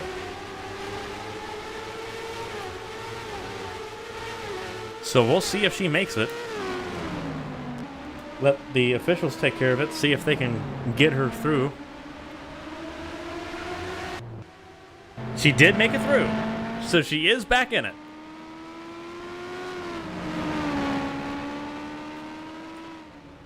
An off-track excursion there, but she has made it back. She's going to go to pit lane, though, because she's going to need a new set of tires. Those probably have grass and mud all over them. But good to see that she did make it out.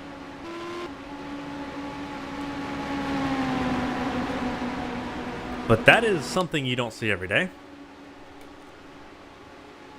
See, Cameron Jackson's out. Nicole Leckie is out of the race as well. Porter Kelly's 2 laps down, but she's still in it. And who knows how this race is going to go with about 27 laps to go.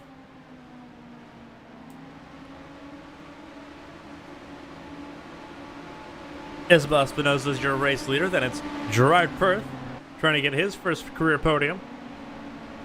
Then it's Esther Hofson once again sitting in third. What is it with Esther Hofson?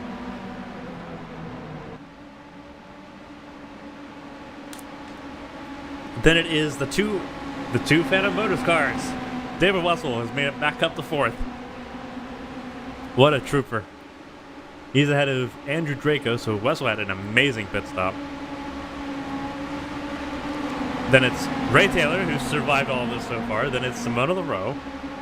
Christina Espinosa lost a lot of positions on her pit stop. Then it's Jace Clark in 9th. Brad Nary's back up to 10th.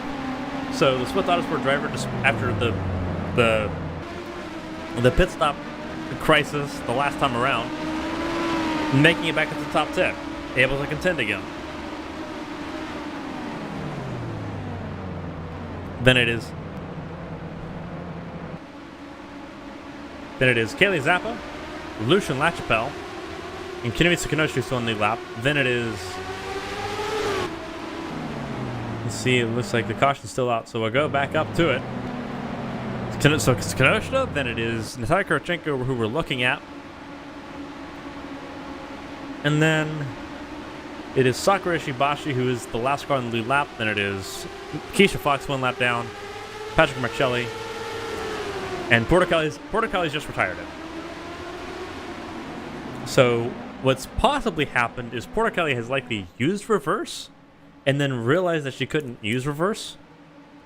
We'll have to ask for clarification on that, but it seems like Porticali retired with a good-looking race car. It looks like she just retired because she might have used reverse, and the rules are if you use reverse, you can't race.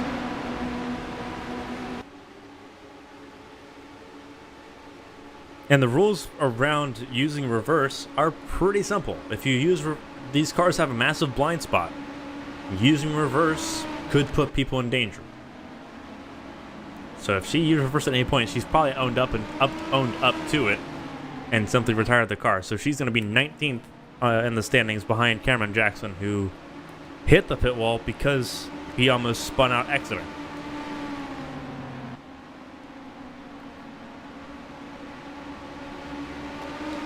A lot of interesting conversations to be had after this one, and we are not even over yet. We still have 27 laps to go. Looks like green will go. Looks like we'll get back to racing with 25 laps left.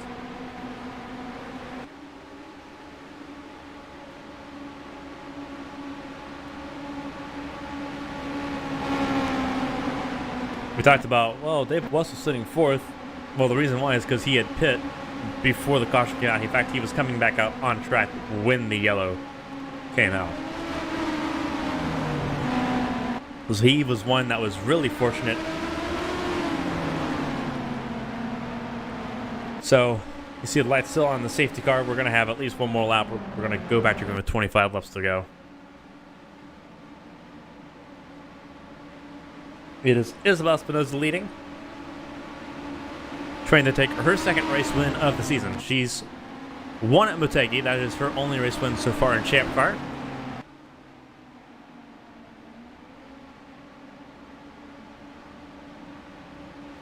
"21-year-old from Buenos Aires, Argentina, trying to make it 2.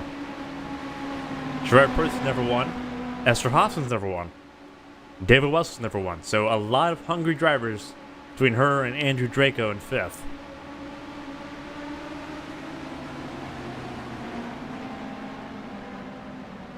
Look at the rest of the top 10. Ray Taylor won at Phillip Island. What about Andrew Draco? Draco won at Lausitz. No, he didn't win at Lausitz. He won.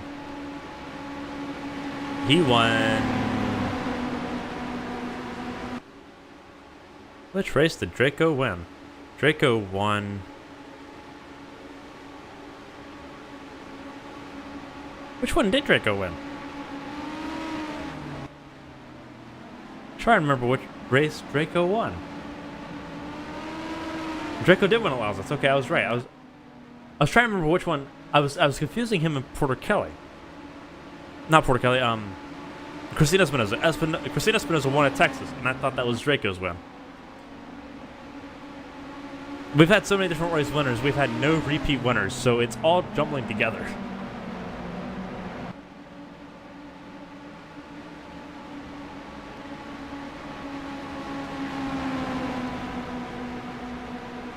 So here we go. Lights are out on the pace car, so we are going green with 25 laps to go, as I previously said. Isabel Espinosa, Gerard Perth, Esther Hobson, David Wessel, Andrew Draco.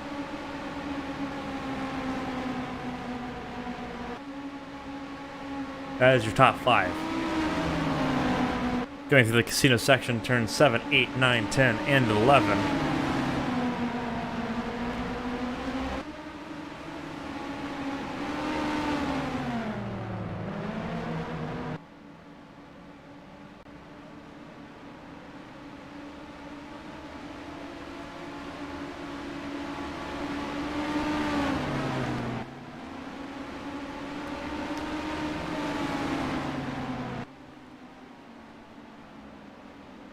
Pace cars coming in, and the restart's going to be controlled by Espinosa here. And she started really late that time, and Perth predicted it. Perth was on top of it, so job well done, but Perth runs wide and gives room to Esther Hobson. We are going. Perth's going to defend well, and David Wessels is going to try to take third away. Hobson's got the outside, so she's going to try to use it the best of her ability, but Wessel should have the pace advantage. He does it. He can't get it. Can't make it happen.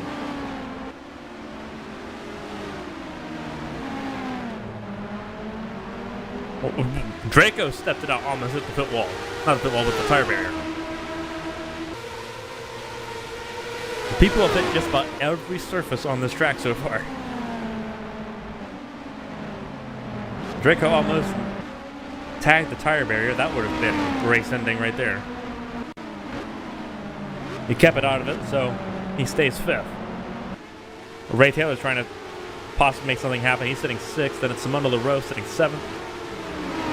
A very wide line between her and Simona LaRose coming in. That's not good. That's not something you want to see.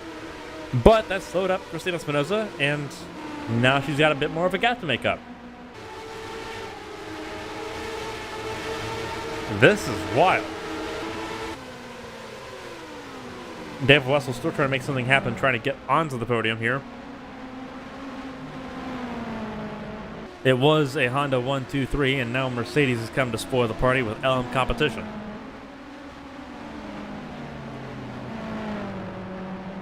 Gerard Perth looking for his first podium, and if he can possibly make it happen, he might want to get a win out of this.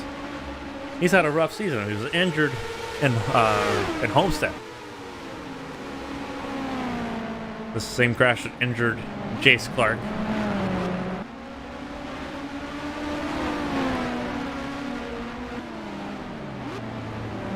And kept both of them out of the Indianapolis 500. So it'd be nice to see Gerard Perth as a rookie try to redeem his season with a win.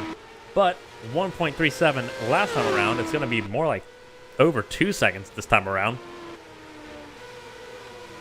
Yeah, 2.3 this time around. Isabel Espinosa has checked out.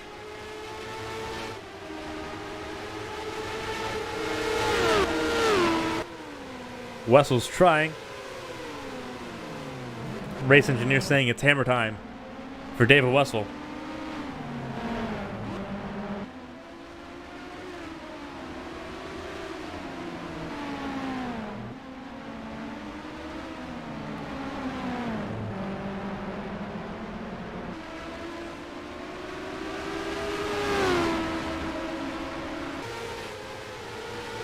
Esther Hobson in the pink and white BWT Honda trying to defend from David Wessel in the gold and black.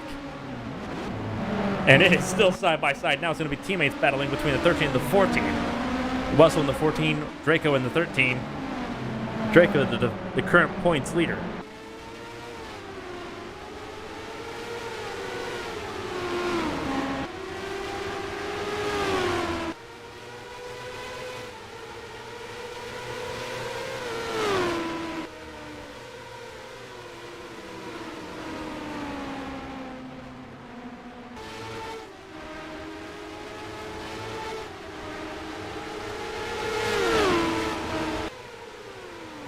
So now we're looking, it's still David Wessel trying to battle Hazel Lacasse. Again, Wessel to the inside of turn 3.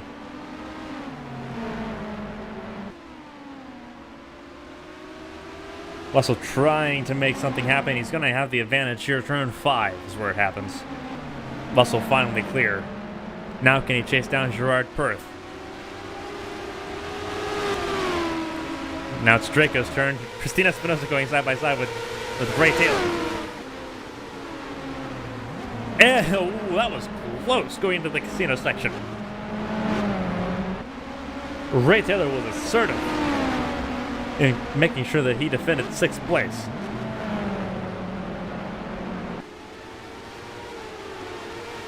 Current highest placed Alpine engine is in 11th. That is Sakura Ishibashi.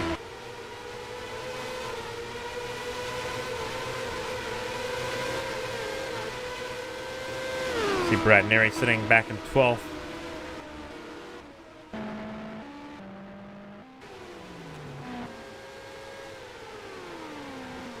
So the top 3 really evenly spaced. It's super spread out in the top 3. Then you have 4th and 5th who are now under a blanket. It's Hofston holding on for dear life. Trying to have her best results since Phillip Island.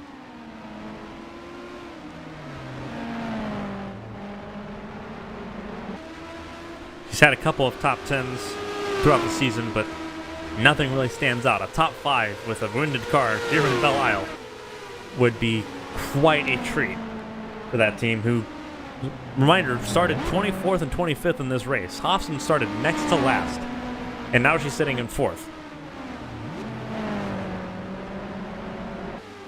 This is the same Esther Hofston who, with the same wounded car, was leading laps of this race. Anything is currently possible.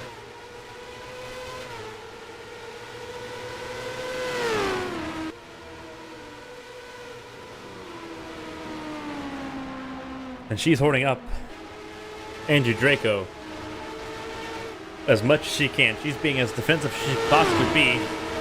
Draco's going to have to try to make the inside work for turn 3. Tires will become an issue. Draco's not going to clear into turn 4. It's going to have to be turn 5. He can't stay side by side. So Hofston has room to breathe through turn 5. That's been her weak spot. She makes it stick. So she stays 4th. And it's almost a mess. Further back, that's Lachapelle onto the inside wall. And amazing play by Lachapelle, going from near the tire wall to the inside wall without losing any positions. Fantastic move by Lachapelle.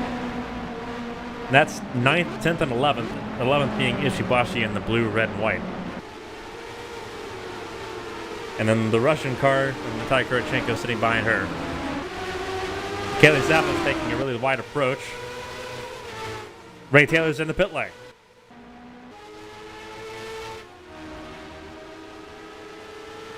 David Wessel is moving. He is closed up on Gerard Perth.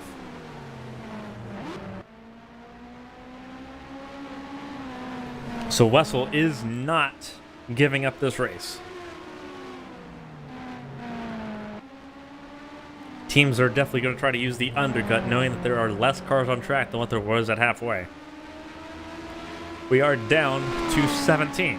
2 cars are a lap down. The 15 cars are still on the lead lap. 17 cars total.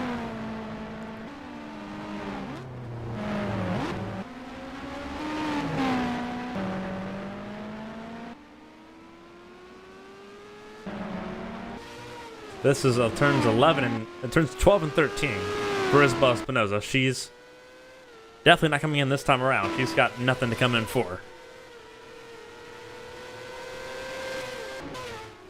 Draco made a very late decision to come in. That is a very late call. They're trying to split the team strategies, it looks like, over at Phantom Motors. So part of the reason could be that they're really working hard to try to stay away from Esther Hofston. They know Hofston has very fast pit stops. Try to stay clear of the traffic and avoid anything you can.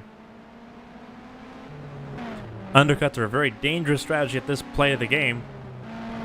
If a caution happens near the end of this race, it throws everything away, and the drivers that stay out obviously gain the most. It's just over 3.5 seconds. between Isabel Espinosa and Gerard Perth. Two rookies once again sitting on the podium. And David Wessel trying to take second away. Round turn 13 for Isabel Espinosa. She's going to stay out one more time. So will the rest of the top three.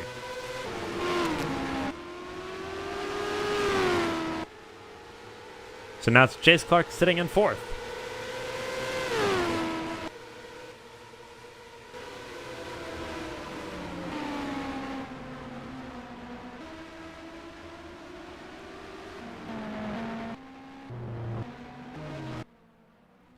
Hobson's had issues.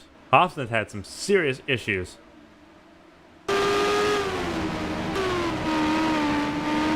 And that's not what you want to see if you're Andrew Draco.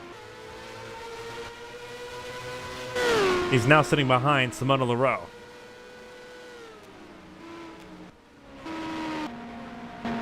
Leroux was the first of the people that pit.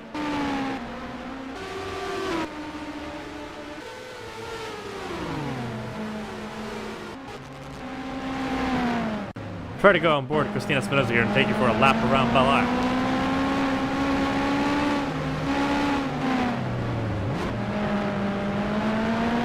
She's trying to chase down Chase Clark right now. So we're going to go silent for a lap and let you enjoy the sights and sounds of the Belle Isle Street Circuit.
And that's a full lap of Belle Isle. See how much the suspension's traveling in Christina Espinosa's car.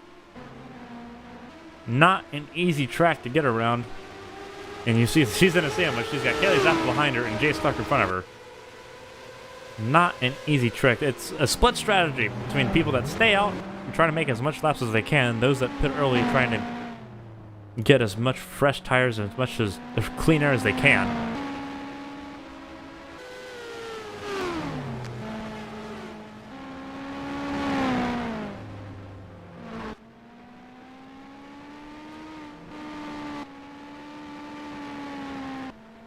Keisha Fox now 2 laps down. Of course, we know that Isabel Espinosa needs to pit. Almost everyone in the top 10 needs to pit except for Gerard Perth. Gerard Perth is the first driver in line right now that has already pit. So now the big question is who of this top 9 blinks first?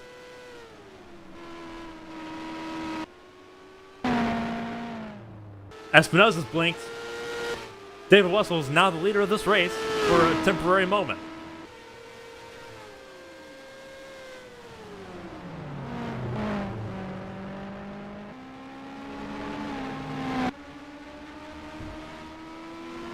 So for a brief moment in time, David Wessel's on cloud 9. He's leading a champ car.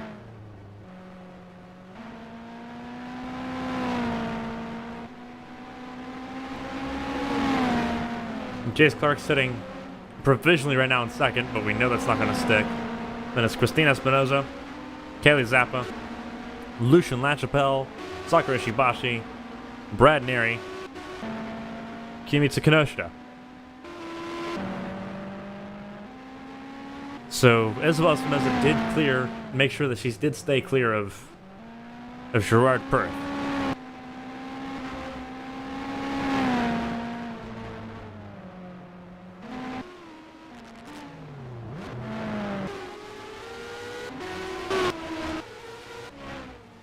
Fox is in. Wessel stays out. He led the most laps and allows it. Making sure he puts a stamp on the mark here in Belle Isle as well.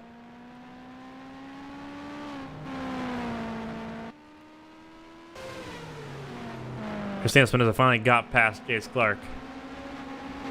But that's going to be too little, way too late for Christina Espinosa. She's out of reach on podium.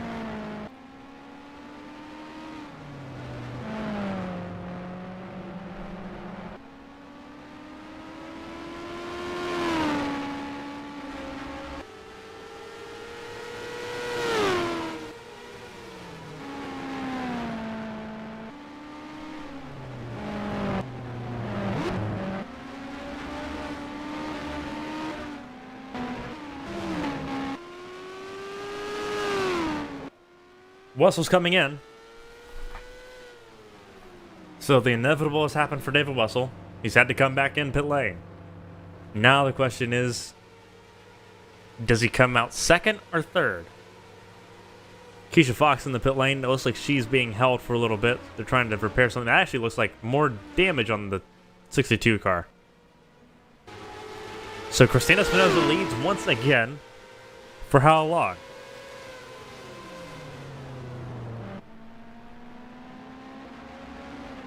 Interesting scenario going on right now for pit stops. There's Espinosa. Isabel Espinosa goes away. But he will stay ahead of Gerard Perth, so second place secure. Now the sprint race is on. Simona LaRoe temporarily sitting top 5.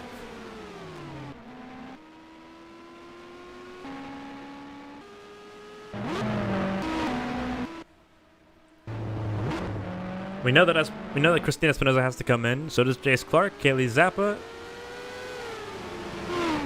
and Sakura Shibashi, as well as Kinemitsu Kinoshita, who's sitting 6th. They come in. Sakura Shibashi does not. She's staying out.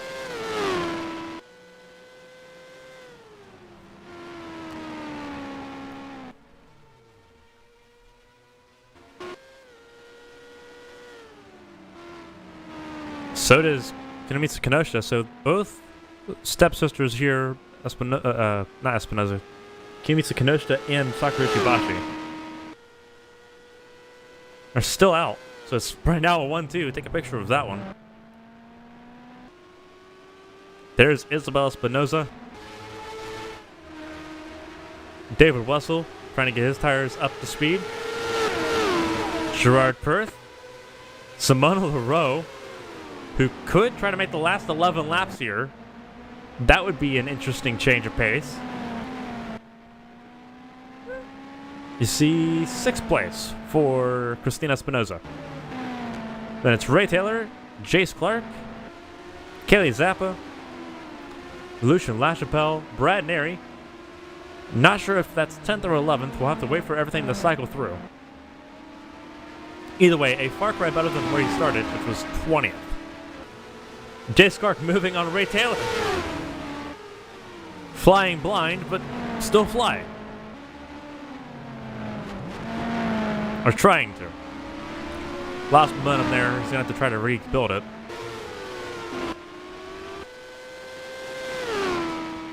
Nine laps to go at the line for Isabel Espinosa.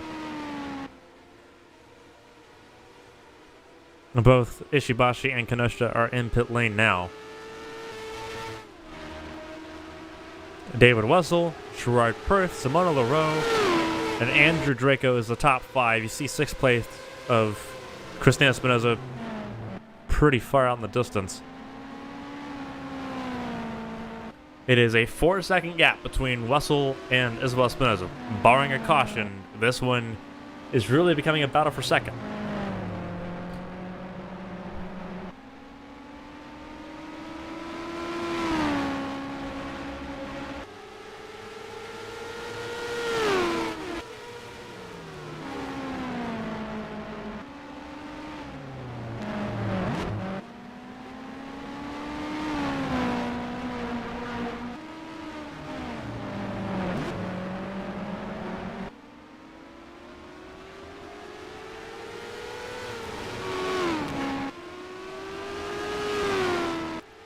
So waiting to see how everything sorts itself out. Everyone, I believe, has made their pit stops for this race. 5.4. That gap is insane.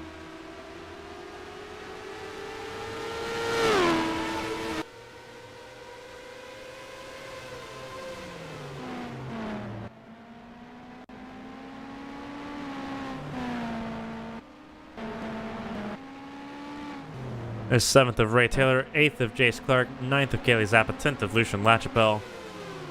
And this is the battle for 11th. Kurachenko, Neri, and Ishibashi. Ishibashi, I believe, is the only Alpine-engined car still running. So a bit of nervousness in that 3 camp. Neri's battling with another rookie, Natalia Kurachenko. They've been battling several times in this race. Kurachenko using Striker Motorsports engineering to breeze by Neri going into braking for turn 7.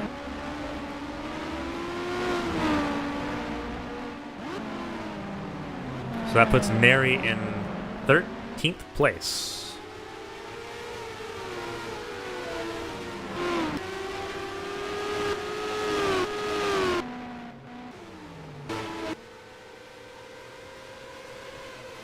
The gap is starting to shrink. It's down from 5.4 to 4.8. A lot of work being done.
We're sitting here 3.9, so the gap's still coming down with 7 to go. Right now, it's all on the shoulders of David Wessel.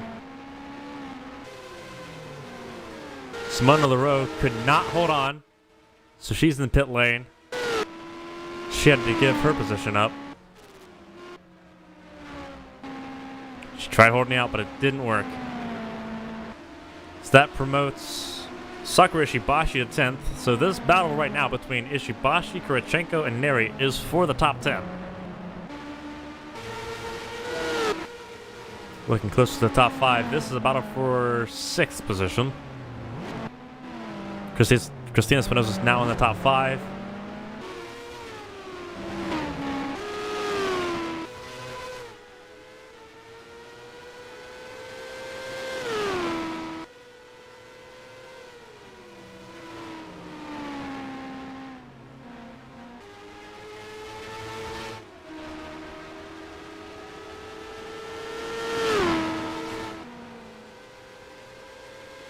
Looking at that gap not shrinking as much as Dave Russell would need it to. 6 laps to go. Gerard Perth's hanging in there. Doing a fantastic job of hanging on. Trying to bring home a podium.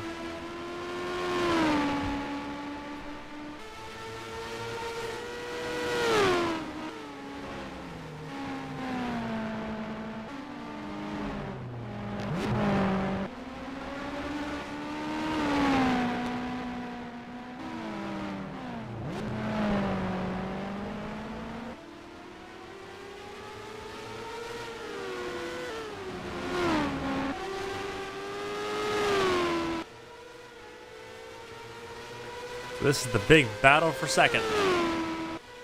Or what could be a battle for second. Gerard Bird is really just hanging in there. He's done a fantastic job today. Don't think I can complain too much.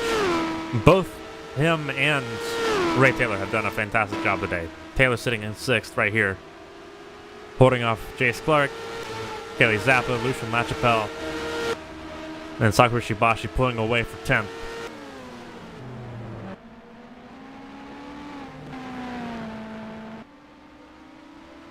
This race has been brutal. Been very, very, very brutal.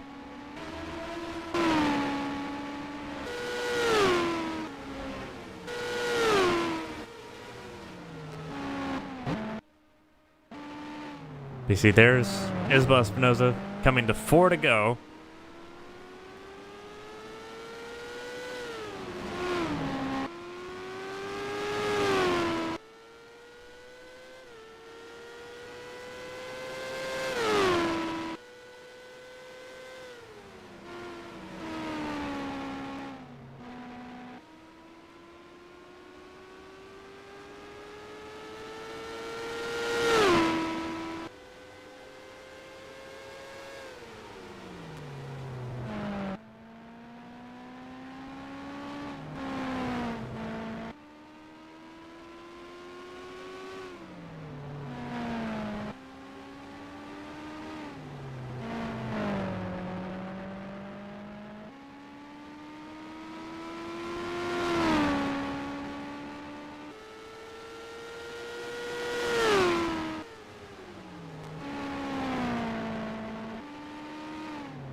Coming to 3 to go. That's gonna be turns 12, 13. Coming to 3 to go. That gap is closing, but not enough.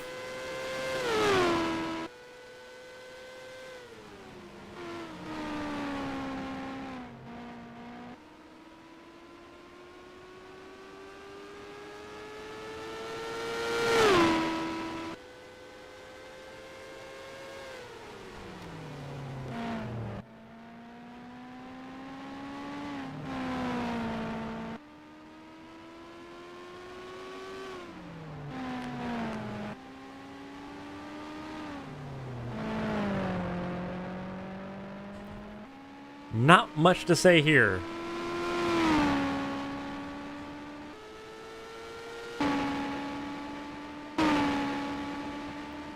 See how spaced out the top 5 are. Big concern would be for 4th and 5th between Draco and Christina Espinoza. Ray Taylor's so far behind, but he's 4 and 6 by a decent margin over Jace Clark and Kelly Zappa. You can tell fatigue is setting in for some of these drivers. It's super bumpy, super demanding.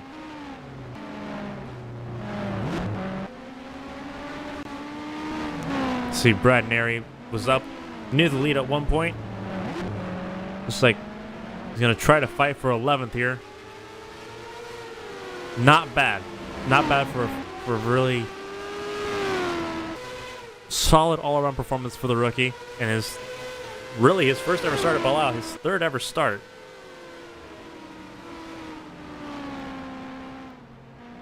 I think Swift Autosport finally found a driver that they can kind of build around. It is a fantastic look. Marcelli surviving. He's going to pull up the top half finish. He's going to be 15th at the end of this one. Continues to Kenosha stay on the lead lap. So is Simona Leroux. And that is Ray Taylor. Ray Taylor had to come back in the pit lane. So Ray Taylor's had to give up a top 10. That's unraveling a bit.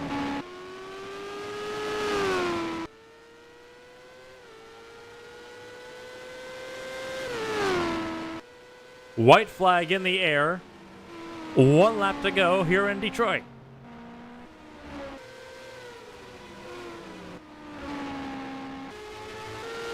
Now that gap is shrinking, but not enough laps.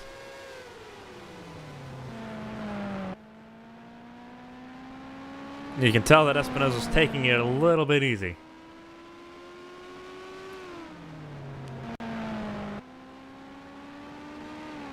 She doesn't have to push it through 5 and 6. Approaching the casino for the last time when she reaches turn 7 right here. 7, 8, 9, 10, and 11. Just turn 10 here. Turn 11. Back on the Sunset Drive for the final 2 corners. Turns 12 and 13. And rounding for home. For the second time, it's Isabel Espinosa, and she wins in Detroit.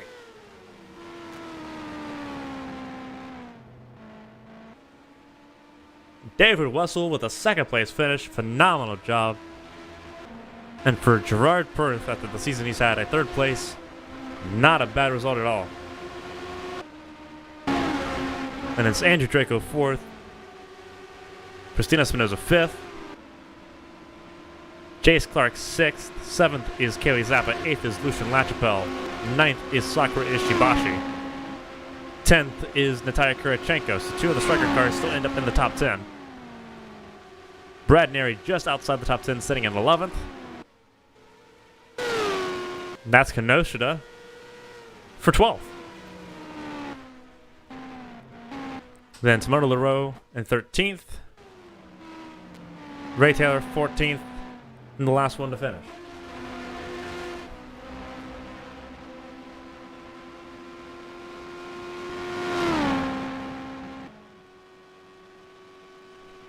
A demanding race. 15 drivers finished.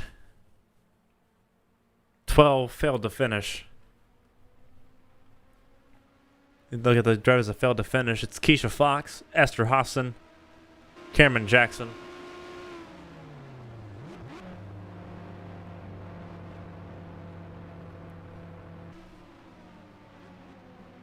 Stephanie Porter Kelly finishes 19th. Then it is Nicole Lectie in 20th. 21st is Hazel DeCasse. Then it's Siri Lundquist, Tyler Parker, Cody Blackman, Jesus Cristobal, and Ronald Walker to round out the rest of the finishing order.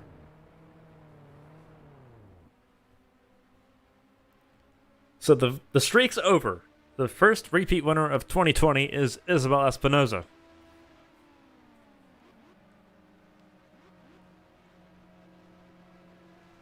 Momentum has been built.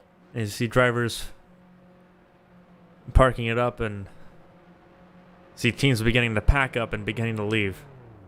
It's going to be all smiles for Isabel Espinosa. Still a very fractured team. That's Escuri Aguia. But for Espinosa, a bit of vindication. For David Wessel, it's, again, vindication. That the David Wessel is definitely the future of Phantom Motorsports. Fantastic to see him in second. Fantastic to see Gerard Perth in third. Didn't seem like the balance of the car was in his favor all day, but it mattered. It was there when it counted, and he held off Andrew Draco to take a podium, his maiden podium, in Champ Car competition.